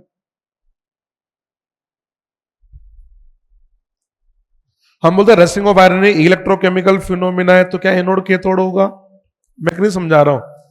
इस रस्टिंग ऑफ आयरन में क्या होता है, ये जैसे ये आयरन की सरफेस, ये आयरन की क्या है, ये आयरन का एक ऑब्जेक्ट है। इस ऑब्जेक्ट में क्या होता है, एक जो पॉइंट है वो एनोड की तरह काम करने लग जाता है। आयरन की जो ऑब्जेक्ट है उसमें एक स्पॉट किसकी तरह काम करेगा, एनोड की तरह काम करेगा, और एनोड की तरह काम करेगा तो ये Fe से क्या बना लेगा, Fe+2 प्लस 2 इलेक्ट्रॉन बनेगा। इसका यहां से इलेक्ट्रॉन निकला, ये इलेक्ट्रॉन निकल गया। अब ये जो इलेक्ट्रॉन निकला, ये इलेक्ट्रॉन क्या करता है, ये जो मेटल की सरफेस है उसके सारे दूसरे स्पॉट पे चला गया। वहां जाके इस इलेक्ट्रॉन ने क्या किया, समझना, इस इलेक्ट्रॉन ने क्या काम किया, मैं जैसे जैसे बोलता जा रहा हूं वैसे वैसे लिखता जा रहा हूं। ये इलेक्ट्रॉन एक स्पॉट से निकल के कहां चला गया, दूसरे स्पॉट पे चला गया। वहां जाके इसने क्या किया, H+ आयन की प्रेजेंस में, H+ आयन की प्रेजेंस में एटमॉस्फेयर की जो ऑक्सीजन है उसको रिड्यूस कर दिया। तो रिडक्शन किसका किया, ऑक्सीजन का। किसने किया, इलेक्ट्रॉन ने किया, किसके प्रेजेंस में। अब आप कहें सर H+ आयन कहां से आ गया, तो क्या इस एटमॉस्फेयर के अंदर CO2 होगा, मॉइस्चर होगा, ये दोनों मिलके क्या बनाएंगे, H2CO3 बनाएंगे। और जो H2CO3 बनेगा, ये जो कार्बोनिक एसिड है, क्या हमको ये H+ आयन दे सकता है क्या, बोलो। तो H+ आयन यहां से रिलीज हुआ। सुनो, कैथोड की रिएक्शन ही इंपॉर्टेंट है। कैथोड की रिएक्शन क्या हुई, ये जो इलेक्ट्रॉन है, इलेक्ट्रॉन दूसरे स्पॉट पे चला गया और उस स्पॉट पे जाके उसने क्या किया, एटमॉस्फेयर की ऑक्सीजन को H+ आयन की प्रेजेंस में क्या कर, रिड्यूस कर दिया। अब देखो ऑक्सीजन का रिडक्शन होगा, ऑक्सीजन का ऑक्सीडेशन नंबर कितना है, 0। इसका रिडक्शन होगा तो 0 से कहां जाएगा, -2। इसके लिए बोलते हैं H2O बनाता है। क्या रिएक्शन बनी, नहीं बनी, बोल दो। तुमको रिएक्शन याद नहीं हुई, बोलो, याद हो गई। इन दोनों को ऐड करेंगे तो क्या सेल की रिएक्शन आ जाती है। लो जी, मैं इसके सेल की रिएक्शन लिखूंगा। सेल की रिएक्शन क्या बन गई, Fe+ 1/2O2 प्लस हमने क्या लिख दिया है, 2H+ एक्वस, इसे हमने बना दिया है। इससे मैं क्या बना देता हूं, Fe+2 एक्वस प्लस हमने क्या बना दिया, H2 लिक्विड बना दिया। यहां तक कौन सा आयरन आयन बन गया मेरा, क्या फेरस आयन बन गया। अरे भैया कौन सा आयन बना, अब फेरस आयन बना। अब जो फेरस आयन है उसमें क्या होगा, ये जो एटमॉस्फेयर की जो ऑक्सीजन है, सुनो, एटमॉस्फेयर की जो ऑक्सीजन है वो मॉइस्चर की प्रेजेंस में, एटमॉस्फेयर की ऑक्सीजन मॉइस्चर की प्रेजेंस में ये जो फेरस आयन बना, इस फेरस को ऑक्सीडाइज करके बना देता है। ये क्या, फेरस से क्या बना दिया, फेरिक बना दिया। अब जो फेरिक बना, ये जो फेरिक ऑक्साइड बना, ये फेरिक ऑक्साइड क्या करता है, ये मॉइस्चर को क्या करेगा, एब्जॉर्ब करता है और मॉइस्चर को ऑब्जर्व करके बना लेता है ये Fe2O3.XH2O, जिसको बोल देते हैं हम रस। ये इसकी पूरी मैकेनिज्म होती है। क्या आपको मैकेनिज्म याद हो गई है। इंपॉर्टेंट रिएक्शन कैथोड की। क्वेश्चन पूछ लिया गया आपसे तो कि रस्टिंग ऑफ आयरन में कैथोड की रिएक्शन कौन सी होती है, एनोड की नहीं पूछेगा, किसकी रिएक्शन पूछेगा, कैथोड की। तो याद कैसे करोगे, वो जो इलेक्ट्रॉन निकला था वो इलेक्ट्रॉन कहां गया था, दूसरे स्पॉट पे गया। वहां जाके उसने क्या काम किया, H+ आयन की प्रेजेंस में एटमॉस्फेयर की ऑक्सीजन को H2O में रिड्यूस कर दिया। अगर आपको ये लाइन याद आ गई तो आप रिएक्शन भी अपना आप लिख लोगे। ये रस्टिंग होगी। रस्टिंग कौन से मीडियम में लगती है, देखो ये जो कैथोड की मैंने रिएक्शन लिखी है, क्या इसमें H+ आयन है या नहीं है। अगर H+ आयन नहीं होता तो ये रिएक्शन भी नहीं होती, तो कैथोड ही नहीं बनता। जब कैथोड ही नहीं बनता तो कोरोजन भी नहीं होता। इसका मतलब कोरोजन कौन सी मीडियम में होता है, एसिडिक में। बेसिक मीडियम में कोई कोरोजन नहीं होता, बल्कि बेसिक मीडियम तो कोरोजन को रोकने में काम आता है। तो कोरोजन को रोकने के क्या क्या तरीके, नंबर 1, क्या उस पर ऑयल पेंट और ग्रीस लगा देते हैं, क्या उसको अल्कलाइन सॉल्यूशन में डिप करके रख सकते हैं। ये भी तो याद होगा ना, जिसमें मेटल को प्रोटेक्शन देना है उसके ऊपर क्या करो, किसी दूसरे मेटल की कोटिंग कर दो। और इसमें एक एग्जांपल आता ना, गैल्वेनाइजेशन। गैल्वेनाइजेशन किसे बोलते हो, याद करो। ये आयरन का ऑब्जेक्ट है, आयरन का ऑब्जेक्ट, इसके ऊपर आपने किसकी कोटिंग कर दी, अरे किसकी कोटिंग कर दी, जिंक की। इसको क्या बोलते हो, इसको क्या बोलते हो, गैल्वेनाइजेशन। एक और समझो, आयरन का ऑब्जेक्ट है, इसके ऊपर आपने किसकी कोटिंग कर दी, इसके ऊपर किसकी कोटिंग कर दी, टिन की। इसको क्या बोलते हैं, टिनिंग। अच्छा बताओ, अगर जिंक और आयरन में देखा जाए, जिंक और आयरन में देखें तो जिंक और आयरन में से किसकी रिएक्टिविटी ज्यादा है, क्या जिंक की रिएक्टिविटी आयरन से, रिएक्टिविटी की बात कर रहे हैं, ये लीजिए रिएक्टिविटी। इधर देखो, इधर रिएक्टिविटी की बात करें तो आयरन और टिन में से किसकी रिएक्टिविटी ज्यादा है? क्या टिन की रिएक्टिविटी ज्यादा है क्या? अब सुनो, ये क्या बोलता है कि हम जब ट्रांसपोर्टेशन कर रहे थे ना, तो कोटिंग तो ब्रेक होगी। जैसे कोटिंग ब्रेक होगी तो क्या आयरन एटमॉस्फेयर के कांटेक्ट में आएगा? नहीं आएगा। कैथोड तो हमेशा तैयार बैठा है दरवाजे पर, उसको एनोड चाहिए। अगर मान लो इसकी कोटिंग ब्रेक हुई तो आयरन और जिंक क्या दोनों कांटेक्ट में आएंगे? तो इसका मतलब एनोड बनेगा। एनोड कौन बनेगा? जिसकी रिएक्टिविटी ज्यादा होगी। अब बताओ, जिंक और आयरन में किसकी रिएक्टिविटी ज्यादा है? जिंक की। तो इलेक्ट्रॉन कौन देगा? जिंक। इसका मतलब कोटिंग ब्रेक होने पर भी अभी भी आयरन हमारा प्रोटेक्टेड है, क्योंकि इलेक्ट्रॉन तो जिंक दे रहा है ना। इधर क्या होगा? सेकंड वाले केस में क्या होगा? कोटिंग जैसे ब्रेक होगी, टिन और आयरन में से देखा जाए रिएक्टिविटी किसकी ज्यादा? आयरन। तो इलेक्ट्रॉन कौन देगा? आयरन। नहीं, इसका कोरोजन स्टार्ट हो जाएगा। यानी क्या इसका एडवांटेज क्या है? इसका एडवांटेज ये होगा गैल्वेनाइजेशन का कि कोटिंग ब्रेक होने के बाद में भी कोरोजन नहीं होगा। पर अगर टिन की कोटिंग है तो जैसे कोटिंग ब्रेक होगी उसका कोरोजन स्टार्ट हो जाएगा। कोरोजन का मतलब उसका ऑक्सीडेशन होगा, और ऑक्सीडेशन का मतलब इलेक्ट्रॉन का देना। अब जब दो मेटल होती है तो इलेक्ट्रॉन कौन देगा? जिसकी रिएक्टिविटी ज्यादा होती है। क्या बात समझ में आ गई है? ये पूरी इसकी स्टोरी है कोरोजन की। तो ये सवाल ये रहा, पढ़ लीजिए, पढ़ लीजिए। Which of the following statement is not correct? Not correct. कौन गलत है? चलो जी, पहला क्या लिखा? Coating of iron surface by tin prevent rusting even if the tin coating is piling of. मतलब कोटिंग ब्रेक होने के बाद भी वो प्रोटेक्ट रहेगा, ऐसा होगा नहीं। कोरोजन स्टार्ट हो जाएगा। अभी समझा ना इतनी बड़ी कहानी। इसका तो पहला गलत है। दूसरा पढ़ तो ले, पढ़ो दूसरा। When pH lie above 9 or 10, rusting of iron does not take place. 9 और 10 का मतलब कौन सा मीडियम? बेसिक मीडियम में कोरोजन होता है क्या? नहीं। इसका मतलब सही बात है। Next, dissolve acidic oxide SO2 NO2 in water act as catalyst in the process. बिल्कुल सही बात है। ये अगर डिजोल्व हो ना सोल्ट वगैरह, तो कोरोजन का प्रोसेस क्या हो जाता है? फास्ट हो जाता है। बोलते भी ना कि जैसे ये जो खारा पानी होता है इसके अंदर क्या कोरोजन ज्यादा लगता है? सोल्ट वगैरह की वजह से। बिल्कुल सही बात है। ये लिखा हुआ, rusting of iron is setting up of electrochemical cell on the surface of iron object. ये समझा ना? रस्टिंग ऑफ आयरन क्या एक इलेक्ट्रोकेमिकल फिनोमिना है। ये समझाया था मैंने आपको। ये इसकी बात कर रहा है, ये एक इलेक्ट्रोकेमिकल फिनोमिना है। बात समझ में आ गई? चलो जी, ये हो गया। Thank you.